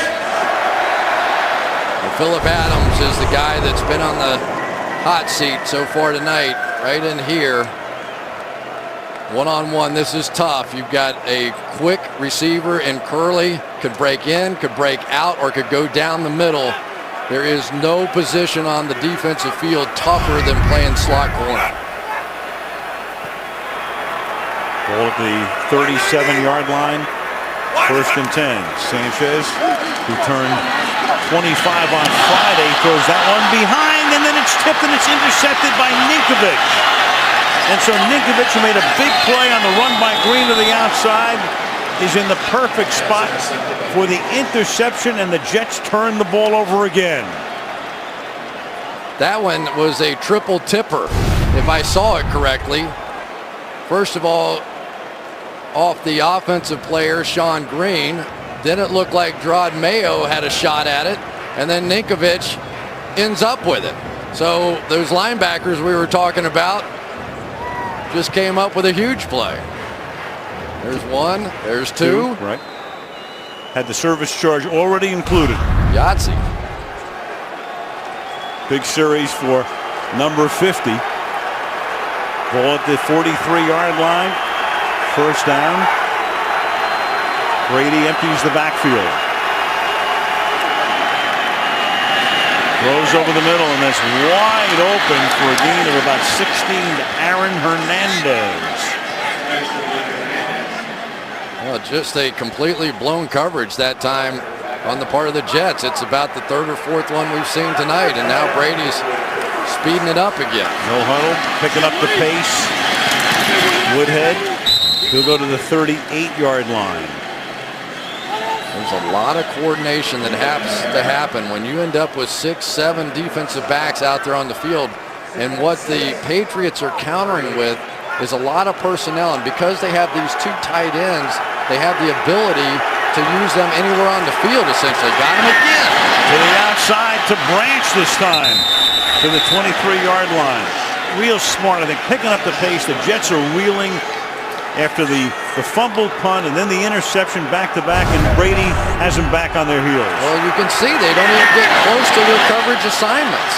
And Brady's pace right now is really hurting the Jets. Quick count. Here's Woodhead, and that's a hard 9-yard run before they force him out at the 16-yard line. And everybody's getting a little tired. You know, when you get that turnover, sometimes defensively the guys are over there enjoying some Gatorade, getting coached up, and they're not quite ready. And right now the Jets are on their heels thanks to what Tom Brady's done. Woodhead out, Falk in. 2nd and 1 from the 15. And Brady's going to do it himself, and Brady sneaks for a first down. To the 12-yard line he goes as the clock ticks down to 6 minutes remaining in the quarter. And here's where the Jets defense simply has to make a stand. They've got to come up with a play down here. Without any personnel changes. Running the no huddle, and they give the ball to Falk. And he takes the ball to the 6-yard line. Donald Strickland making the tackle. Well, the defensive lineman, you can see him now just standing straight up out there. They are exhausted. Been in for every play on this drive. No substitutions for the Jets. 2nd down and 4.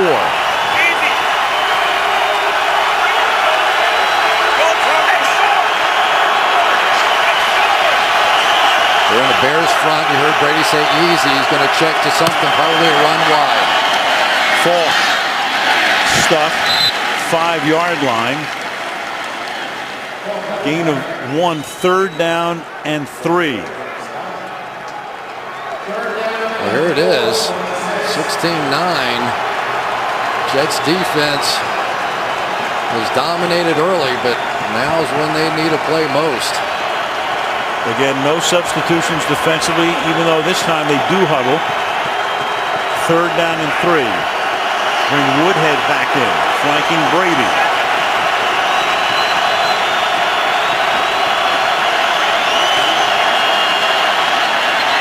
And Brady into the end zone, and that is Gronkowski making the catch for the touchdown. And a monster spike in the face of the defender, and that's going to bring a flag. But the touchdown will count. Penalty will be tacked on later. Touchdown New England. There aren't many tight ends that big that can go outside and line up against the cornerback like Donald Strickland and make a catch like this. This young man has simply proven to be one of the top tight ends in the game. He can block, and he can make some brilliant catches, and has really been the difference in this game. They cannot match up with Rob Gronkowski. The Jets simply don't have an answer.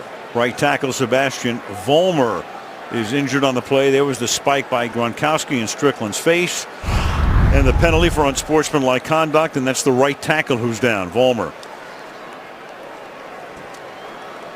Gronkowski tonight, 6 catches for 84 yards, 2 touchdowns. After the touchdown, we have unsportsmanlike conduct. Offense number 87 for spiking a ball in front of the defensive player. It will be a 15-yard foul enforced on the kickoff. And that will give McKnight a sure chance to run the kickoff back. Well, we got a chance to talk with Gronkowski this week. Very gregarious, playful, kid, as Robert Kraft's told us, never had a bad day in his life, and I'm sure he was just out there fooling around after making a big play, but he does set up the Jets offense now in what should be pretty good field position after the kickoff. But boy, has had some night tonight. Simply been dominant. That guy hadn't been bad either. For about 11 years. Yeah, really. Gostowski for the extra point.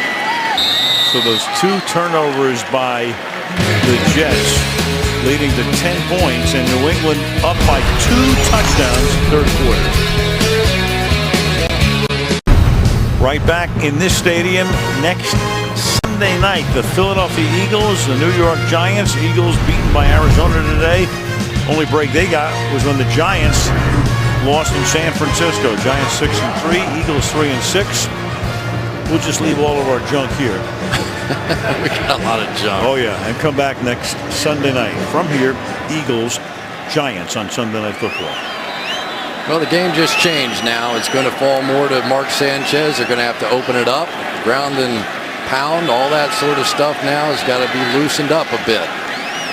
Kickoff after the penalty comes from the 20-yard line, and McKnight will hold it in and take off from the 8-yard line. Good coverage by the Patriots. Tackled at the 29-yard line by Matthews. Slater. Sanchez uphill climb. 23-9 New England. And continuing Saturday on NBC. 14-point differential from the 29-yard line. Sanchez starts play action. Holmes. And he gets taken down up at the 41 by James Ahedebo. First down. Gerard Mayo coming on a blitz that time, which really opened up for this play action. As he comes here, the middle of the field ends up wide open. Good first down call here. Anytime you end up blitzing those linebackers, that play action looks even more effective. And now this makeshift defense of the Patriots is going to get tested. Rolling to Sanchez. Pack it in and step out of bounds. 46-yard line. Well, Bill Belichick, well, obviously you know what kind of a coach he is and what he's done. 3 Super Bowls. And others with the Giants as the defensive coordinator under Bill Parcells. But here's a guy who knows exactly the adjustments he has to make. Remember, the Patriots, amazingly, have not lost 3 games in a row in 9 years. And, of course, if they lose this one tonight, that will be the first time since 2002. And they are pieced this defense together, and they are having a great night so far. 2nd and 6. Green to the 50-yard line. Setting up 3rd down and short. Longest span without a 3-game losing streak. The Niners, you go back over 2 decades, a phenomenal run. The Vikings in the late 60s and through the 70s, and the Browns all the way back in the 60s, and then the Patriots at 147, trying to move into 3rd place on that list. Haven't seen much of Dustin Keller tonight. Gronkowski's tearing it up on the other side. Keller's the leading receiver, just 1 for 8 yards. See if they dial him up down the stretch here on 3rd down and 2. And the play clock, he just does get it off, and then Sanchez is going to take off and picks up the first down. A little confusion as to where guys were going to be. Holmes moving at the last moment. Sanchez just did get the snap away and gets the first down. That was close. That was on 3rd down, and that is the second big run we've seen from Mark Sanchez. Of course, had the touchdown earlier in the game, and it is proving time now for Mark Sanchez with this division on the line. Right inside Nick Mangold, Vince Wilfork, and maybe a little grab. Probably a lot of grabbing going on between those 2 big guys. With 2 minutes left in the 3rd. Fake inside, handoff, and then you call his number, Dustin Keller, to the 16-yard line. covered by Molden. Second catch of the night is a big one that's good for 30 yards. Just 3 deep look, and so they're just going to work the seam inside. Really basic coverages right now out of the Patriots. This should not be that hard for Mark Sanchez to figure out. Lofted that one in there beautifully. Good read, good decision. The play fake, really what set it up. To the 18 on first down.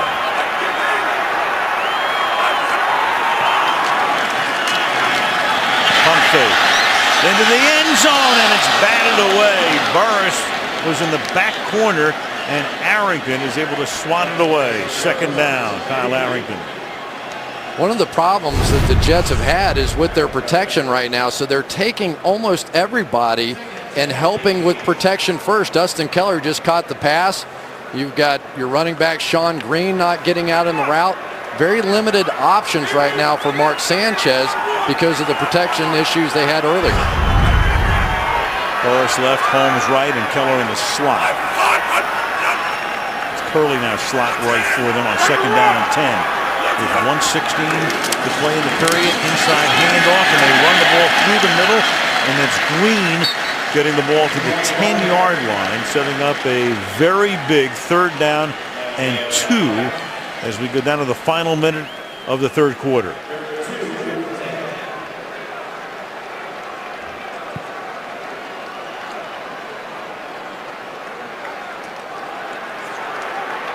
They got Tomlinson in the game.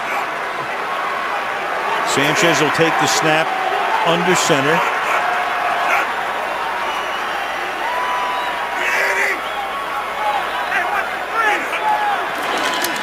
And they give it to Ladanian, and he will get the first down, taking the ball to the 7-yard line.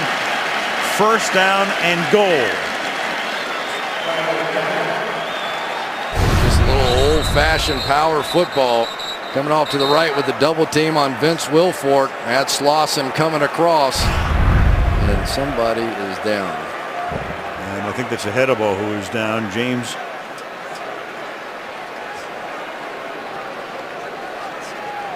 Hedebo appears to be the injured Patriot. That's going to stop the clock for the moment with 20 seconds. And it is a Hedebo. And he's a safety, and they have very few of those left. Here's the Hedebo coming in right here. And I think that was just a blow to the head, at least the way that it appeared there.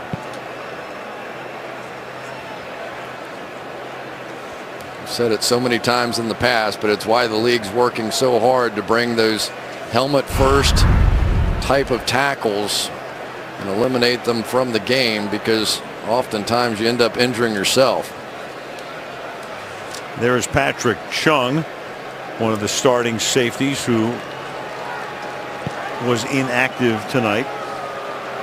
They are so thin everywhere in the secondary right now. They're down to Sergio Brown, I assume. There's Ross Ventrone, who is going to be the next one up. Right, and they also lost another safety to injured reserve this week in Josh Barrett. And they let Lee Bodden go earlier this season. He wound up having back surgery. So it's a whole new cast of characters, but the good news is Hedebo comes off under his own power. Let's give Sanchez credit, though, right? He had to on this one. They had to get it going, and he has. And they'll wind the clock as Sanchez comes to the line of scrimmage on first down and goal from the 7-yard line.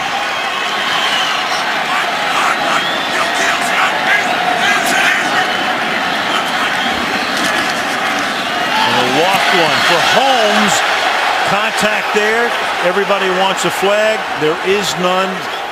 Covered by Molden. The pass is incomplete, and the fourth quarter will begin with a second down and goal. We've played 3 at the Meadowlands. New England 23 and the Jets 9. And Sunday Night Football back after these messages.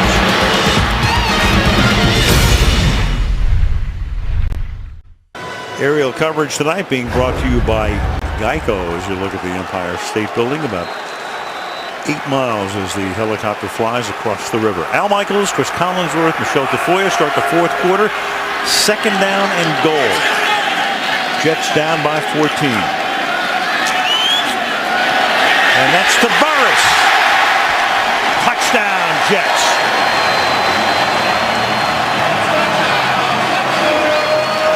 Plaxico Burris, 3 red zone touchdowns a couple of weeks back against San Diego.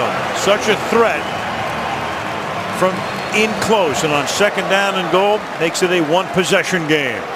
The hard part with a guy like Plaxico Burris is he's burned them so many times scoring touchdowns on those slants. You have to respect it when you're in man-to-man coverage, and then he gives you that hard inside move and you're frozen.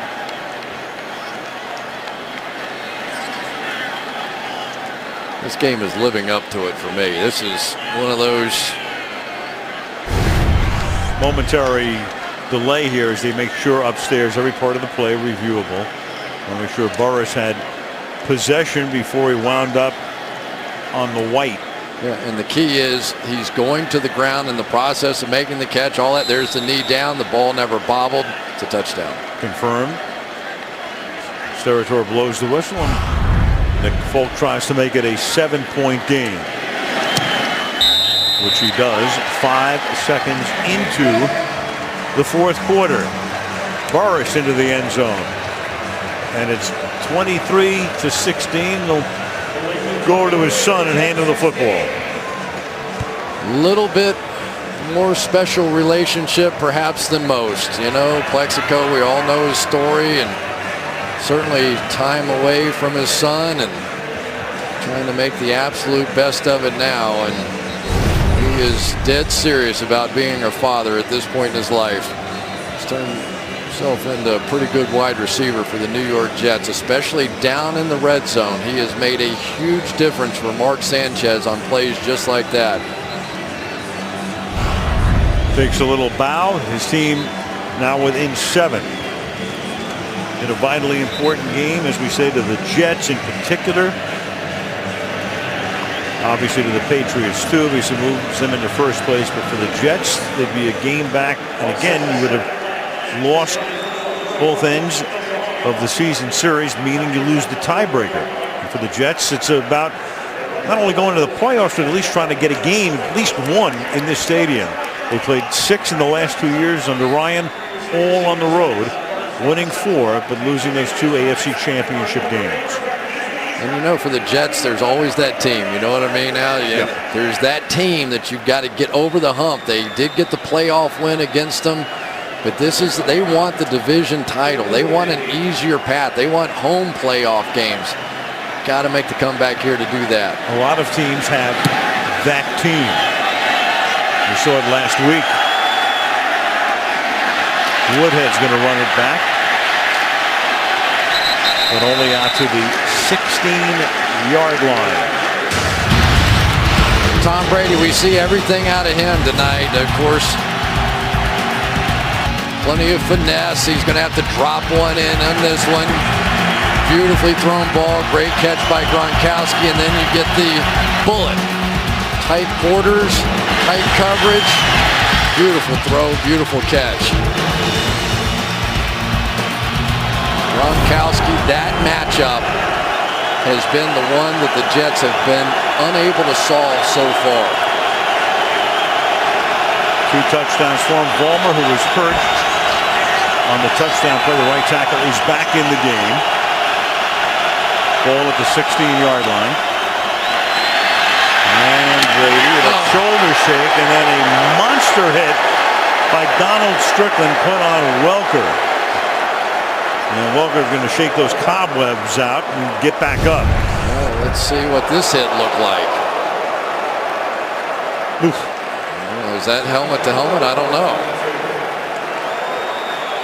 Nope, I think that's pretty good. I think he slid his helmet by the side. I thought that looked like a pretty good hit. Right shoulder. Yeah, that's what they're looking for. That's a nice tackle. And next snaps back here is Woodhead, and Woodhead is out to the 27-yard line. First down for the Patriots, a minute in to the fourth. How in the world defensive players can figure out where to put their head on the point of contact on a play like that, I still don't know. They're doing the best they can, but obviously still a lot of frustration from defensive players around the league. Brady again going no huddle, keeping that Jets base defense on the field. Pass caught.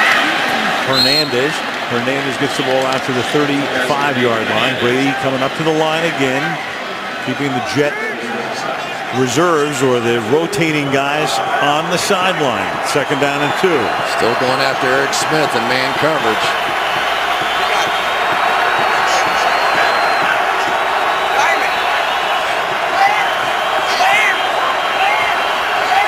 Straight man-to-man across the board. Woodhead trying to cut it back. Does. Moves the chains again. Dandy out to the 41-yard line. Well, what happens is you end up with a cornerback on the end of the line of scrimmage. That time Antonio Cromartie basically had to take on an offensive lineman to make this play. Matt Light out on him. Allows him to pick up the 1st down. Welker back in the game. Slot right. Woodhead.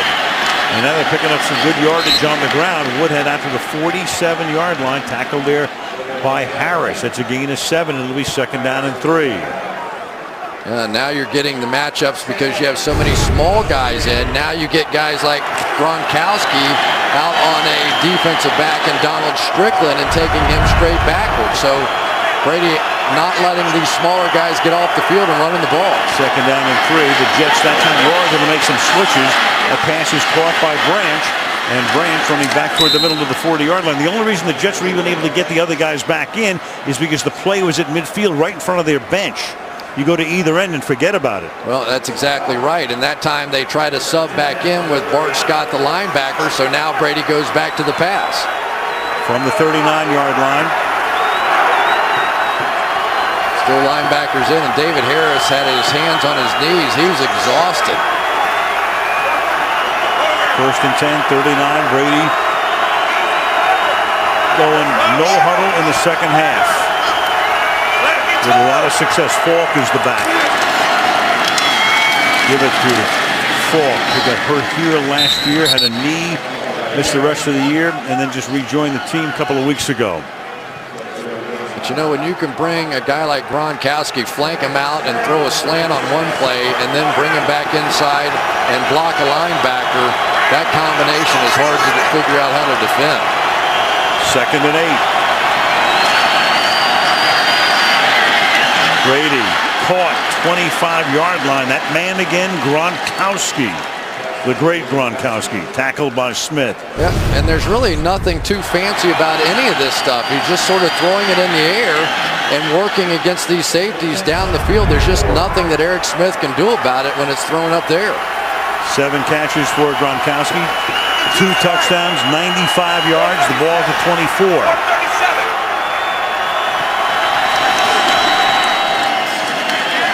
Falk. Oh, that's great. Big tackle by Revis. Revis coming up from the right corner to stuff him. You want to know why Darrelle Revis is in the running for Defensive Player of the Year? Because he's a complete football player. Yes, he's one of the top cover guys in the NFL, but you come out on his edge and he makes the tackle, and he usually makes it in semi-sensational fashion. Tremendous football player. 3-yard loss, 2nd down and 13. Now the Patriots huddle. And now he's going out on Wes Welker. We haven't seen a lot of Welker here against him. Here's Welker. Gets a nice pick.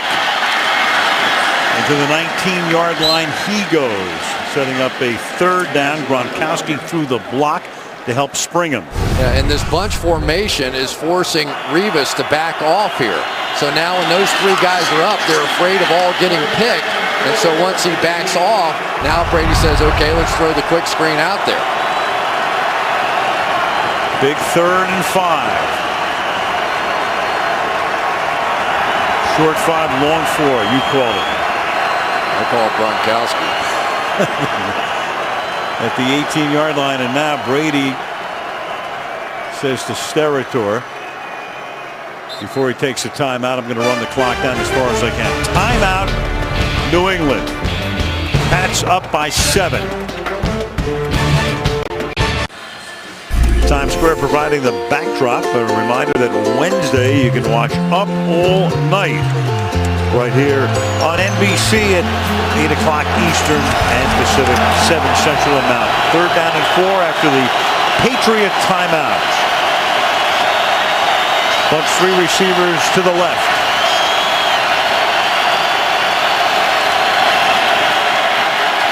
And Brady with pace at his feet hits Welker. 1st down to the 9-yard line. Pace got through.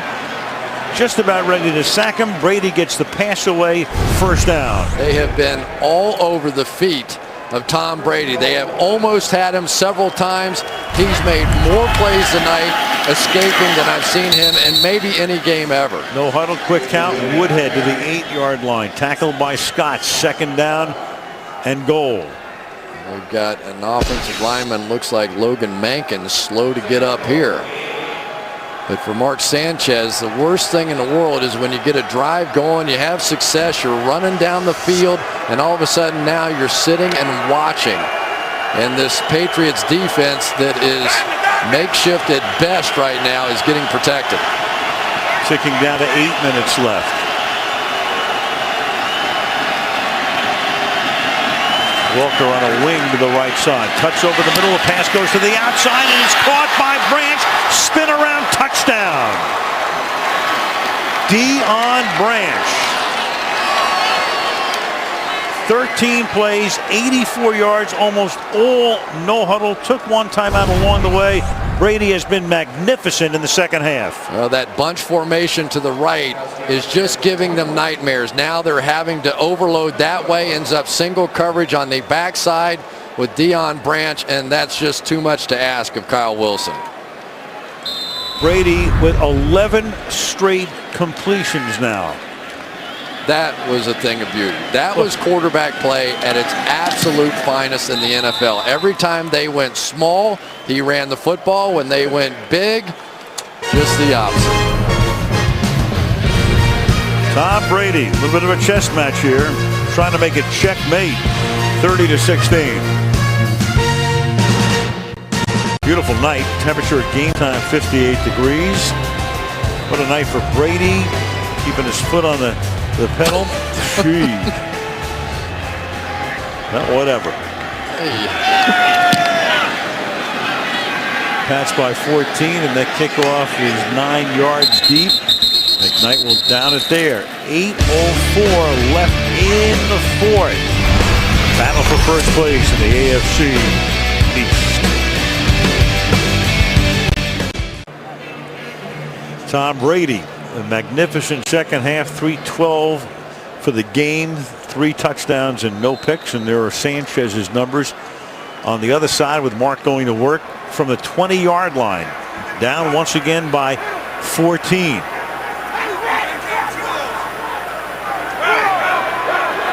And they go 5 wide on 1st down. Only a 3-man rush. Enough to put some heat on, and then Sanchez walking the deep and incomplete. Intended for Keller, and there's a flag down in the offensive backfield.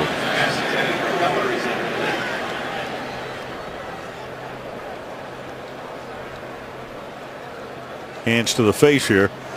So signified by Gene Steratore, who's cleaned up that bloody nose from earlier.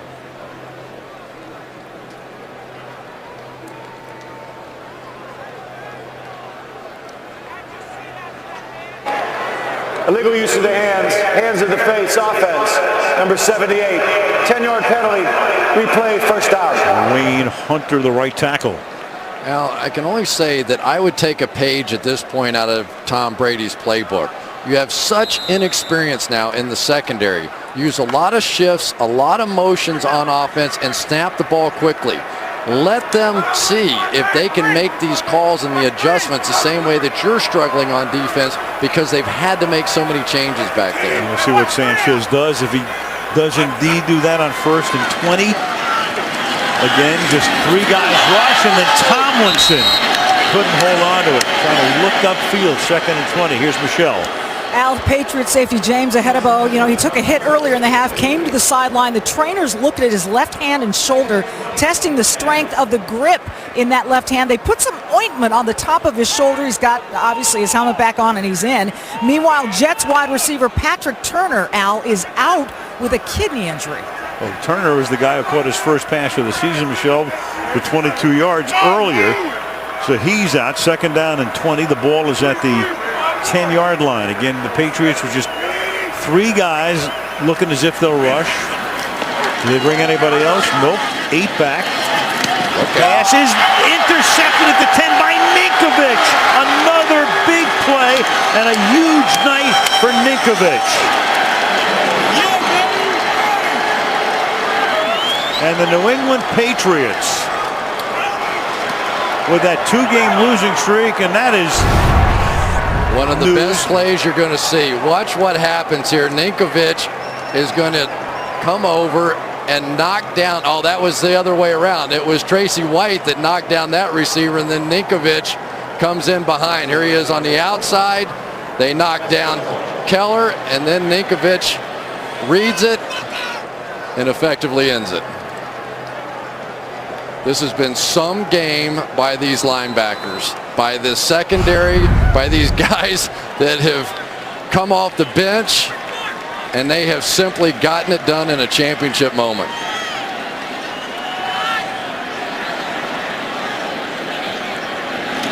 Couple of very big plays in this half by Ninkovich. The extra point by Gostowski is good, and New England is now up 37-16 at the Meadowlands. Best analysis about the NFL and its players with Mike Florio at Pro Football Talk, NBCSports.com. This November, this month, join the NFL Salute to Service campaign to honor our nation's veterans and active servicemen and women. Learn more at NFL.com/salute. 37-16. The Patriots have scored 24 points. They've outscored the Jets 24-7 in the half. And McKnight will down it in the end zone. 7:45 left in the fourth. What a night for Brady and company. Most points allowed since Ryan took over here. So it's 2.5 seasons worth. 37 points tonight. 37-16, and for the Jets, who look like they're going to go down a game and having lost the season series, in effect 2 games, it's a very short week, and they go to Denver, and that game is Thursday night. So only a couple of days of prep, and then a trip 2/3 of the way across the country, and then taking on a team with the wackiest offense I can remember of all time. From the 20, Sanchez, and arm was coming forward. The pass incomplete. Denver won today, beat Kansas City. Do you ever think you'd see a game, the quarterback goes 2 of 8 for 69 yards, doesn't complete a pass in the first half, and they win? That's Denver. I watch the University of Florida play a lot. That's right. Yeah, well, you know. You know, but you can say whatever you want. Tim Tebow's winning games, and they weren't before he got in to play quarterback. But you're right. It's going to be tough to teach how to play against that unique offense on a short week. And coming off, and you're going to be a little flat coming off this game. Second down and 10 from the 20-yard line. Sanchez deep over the middle, and that is hauled in. And the catch is made by Curley at the 41-yard line. Good concentration, holds on. Coverage was tight. And a gain of 38 yards. Good catch by Curley, but without question, that was Sanchez's best throw of the night. That was perfect. From the 42-yard line to the ground. And Tomlinson only to the 41-yard line as we tick down to 7 minutes, and the Jets have to go no huddle, of course. 2nd and 9. Sanchez again from behind, and that's the hat trick for Andre Carter. 3 sacks, had 2 in the first quarter, and knocks him down here. There he comes, right around the edge, and that's against probably the best pass blocking tackle in the game, to Brickashaw Ferguson. No fluke there. He is having a monster game tonight. 3rd down and 15. And down he goes again, and that's going to be number 4. 4 sacks for Carter tonight. Well, everybody's exhausted. You can see it. Even Andre Carter here. Ferguson really does a pretty good job, but as Sanchez scrambles out, he scrambles right into Andre Carter, who is making a name. Andre Carter sort of out there on the streets, a free agent. I don't know that anybody really thought that highly of him, and he's not Albert Hainsworth at this point for the Patriots. No, he's not. And Tomlinson gets ripped as he makes the catch, well short of the first down, and they'll give it up on downs, hit by Mayo. Carter came into the game. Carter's been with San Francisco and Washington in the past, and 4 sacks tonight. And the first 2 came rapidly, as did the last 2. What a night. Yeah, and Mark Anderson on the other side making plays as well. But boy, I tell you what, for Rex, it was interesting. We were talking about this game. We were asking him about Belichick, and he said, I know how much I respect him. I want him to respect me that same amount. But tonight it's been the Belichick-Brady that has destroyed so many dreams over the years, destroying another one. And Green Ellis taken down by Wilkerson. And you can't say enough about that defense. The Patriot defense has stepped up big time. Absolutely. And think of some of the names. You know, I mean, even McCourty got hurt, Antoine Molden, Ross Vetrone, Jamesy Hedebo. You know, go right down there, Philip Daniels, Jeff Tarpinian with his first start. And here they are, just absolutely brilliant. You cannot say enough about what these coaches and players have done for the Patriots tonight. That Patriot defense ranked dead last in the league coming into the game. 2nd down and 12. And Brady goes across the field, and that is Gronkowski making his 8th catch of the night, and that'll take him into triple figures. Well, one of the subplots of this one has been Gronkowski without question tonight, and his ability to work against Eric Smith. There's just not a lot you can do. Smith had him covered, late breakaway, and you can see that catching radius that you were talking about earlier. And Brady's starting to look for him a little more often now, isn't he? Good guy to look for. Yeah. 8 catches for 113 yards. Brady now has completed 12 consecutive passes. Take time off the clock here. Green Ellis to the 44. Well, this is how locked in Tom Brady has been tonight on the key drive of this game.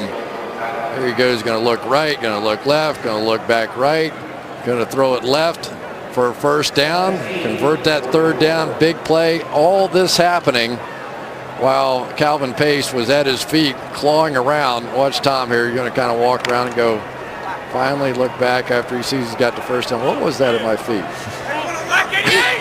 That's pretty amazing. You can do all that with a big guy like that clawing around at you. 2nd down and 8. Here goes Green Ellis. And they'll just take as much time as they can off the clock and get ready for that short trip back to Foxborough. And just crushing for the Jets. I mean, this was their moment. They all talked about it. They were so amped up during the course of practice. Finally, they were in a position, a home game, and the Patriots were reeling a little bit, a couple of losses in a row. This was the time that they were going to take over this division, and Tom Brady was simply too much tonight. Brady, the defense steps up. 3rd down and 7.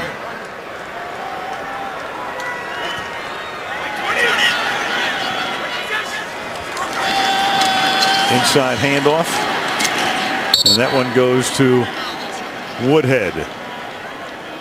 And we'll be under 3 minutes at the next snap of the ball. So the stadium emptying out. The Patriots, of all things, you look at the schedule, you add up all of the numbers, that is the easiest schedule the rest of the way in the National Football League. Easy in terms of, you add it all up, the composite schedule of their opponents is the easiest. So not only will New England be in first place, in effect by 2 games over the Jets because of the tiebreak, but the road to the playoffs, you know, every coach will say, well, it's not easy, but hey, no, the numbers are the numbers. Yeah, and as long as Tom Brady doesn't get hurt, they'll be heavily favored in every one of those games the rest of the way. And it's all about turnovers. Belichick kept saying, we can't turn it over, and they didn't. And then the Jets turned it over 3 times. Yeah, it was really the difference. I mean, they were hanging in, playing their kind of game. Maybe an unlucky break here, a mistake by Sean Green, the double tip. But it was Ninkovich who really just showed up in a huge way tonight. You never know who it's going to be, and there are a lot of guys on this Patriots defense that don't exactly have one of those pedigrees that make you think they're headed for the Hall of Fame, but somehow Belichick goes out and finds them. And boy, do they make a difference. Andre Carter, another one tonight. Jets take over at their own 38-yard line as Sanchez throws. Holmes and try to get out of bounds if he can. And he does at the 44-yard line. You know, you just wonder, the Jets, will they be able to stay a fairly conservative offense and ever regularly beat the Patriots as long as Tom Brady's around? Probably not. Yeah. Here's Sanchez. And of course, that's the whole story in New York, and the Jets fans talking about, you know, when are we going to let Sanchez, Mark go? Let Sanchez be Sanchez. That's been the story. And in a way, you know, they started the season and they said, okay, we're going to let him go. Then they sort of go back to ground and pound. And now where are they? Yeah, well, it didn't work out. And I think in part it didn't work out because of the fact that Nick Mangold wasn't there. You know, to some extent in and out. So they didn't establish the run. But to win a Super Bowl, you know, they've been close. They were plays away from going to the Super Bowl in back-to-back years. And their schedule's not tough either. But they still have that hurdle ahead of them that is the New England Patriots. Holmes on the other end of that pass, and we will go to the 2-minute warning with the New England Patriots on their way to going to 6-3, leading by 21.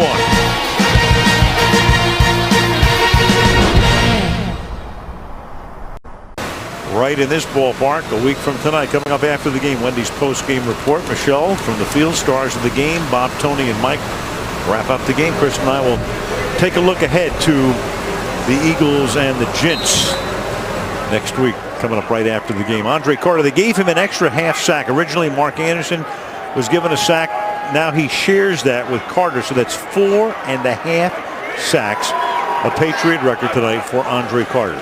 And on 3rd down and 1, the Jets give the ball to Tomlinson. Guess who made the tackle? Julian Edelman, the wide receiver, in playing Troy Brown's role now from days gone by. Yeah, that's how thin they are right now at corner. They don't want to take any more chances with the corners they have left. That's a pretty solid tackle right there. Meanwhile, you've got Tomlinson now getting hurt at the end of the game. We're getting a little respect in that defensive huddle too. LT will get up and look at that hit. And again, you know, all of the Jets only have 3 days to recover because they've got the Thursday nighter in Denver. They have to physically recover and emotionally recover from this one. They had a lot invested in this one. They thought this was the changing of the guard night. And not a good sign the way LT goes off the field. The ball is at the 29-yard line, 1st down. As we play it out to the finish. 3-man rush. And 8 back, and the catch is made at the 17-yard line by Curley for a 1st down. Some night tonight for Rob Gronkowski, wasn't it? Oof. Gronkowski, Ninkovich, Brady, Carter. Over the middle, Green. And he gets tackled at the 10-yard line. But, you know, you leave it to Belichick. All these, I mean, people around the country don't even know who half these guys are. I don't know. We had to study like crazy this week going, wait a minute. This defense? It's a good thing they brought up a lot of active guys in that secondary tonight because they used them all. 2nd and 3, and Sanchez steps away and then throws that one out of the end zone. 3rd down. I mean, really, it's just been such solid coverage all night, and go right across the board here. Twan Molden over there. They're just playing zones. Harrington on the other side. No problem. Wilson Keller had that one catch after we talked about it, but really he hasn't been nearly the factor that probably should have been against this makeshift D. 2 catches, 1 for 29, the other for 8 yards, and that's been it for Keller. 3rd and 3, and Sanchez has that one dropped by Curley. Patriots, we talked about no 3-game losing streak since 02. In fact, since 02, they've only had 3 2-game losing streaks, including the current one. It was kind of interesting. I was at both facilities this week watching practice, and the Jets were really amped up, and they were flying around and doing all their stuff, and this was it. This was going to be their championship moment. And the Patriots, you couldn't have told if they had won or lost. It was just the next week on the schedule, very methodical, and they came out and delivered. 4th and 3. He goes to Keller. That pass is broken up, and New England can run the clock out. But isn't that all what the Patriots are about? And Belichick, it's just business, folks. It's business. I tell you, one of the finest moments for this coaching staff. I guarantee you, this is one, if you look back at the end of this season, it is going to be one that they remember for a long time. They pass a couple of thresholds here tonight. Those two do as well. Now let's bring that note back one more time, because that's worth absorbing again about Belichick and Brady. I mean, that's a big-time deal. Coach quarterback combination, 117 wins, and there it is, most for any head coach and starting quarterback pair in history, passing Marino and Shula. And these guys got a lot more ahead of them too. And they did it in a lot fewer games as well. That was impressive. Yeah, and even Bill, not prone to doing a lot of smiling when he's on the field, has to enjoy this one. That was a tour de force for that defense tonight, to be able to pull that off with all of those guys hurt and coming in and out, and the Jets hot.